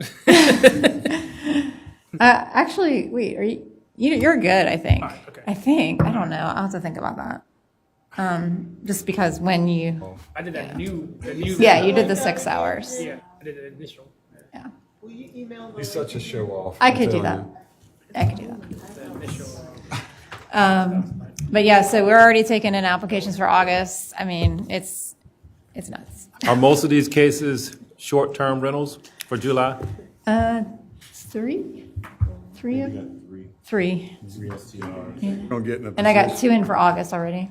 Do you think we're getting in a position where we have to go two times a month to catch up again? Or you think you can keep it where it is? I like to keep it where it is, if possible. It's actually harder to have 2 meetings versus just because of always constantly having, packets and deadlines, and it's hard enough as it is because basically at every day we're working on 3 months at a time. Like I said, because I'm already taking in August. I'm working on, wrapping these cases up from tonight, and the July ones, and then, we have 3 complete applications in for August, 1 that was incomplete, so. And that deadline's not till next Friday. So we're actually finding that people need to submit earlier because they might not get a spot. And that's what we kind of tell people.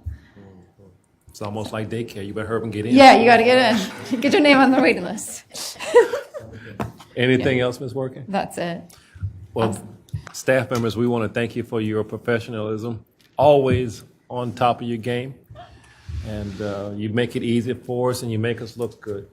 And board members, I really do appreciate everybody showing up tonight. And I got pork chops calling my name. This board, this member, this meeting is adjourned. Thank you. Yeah, we have to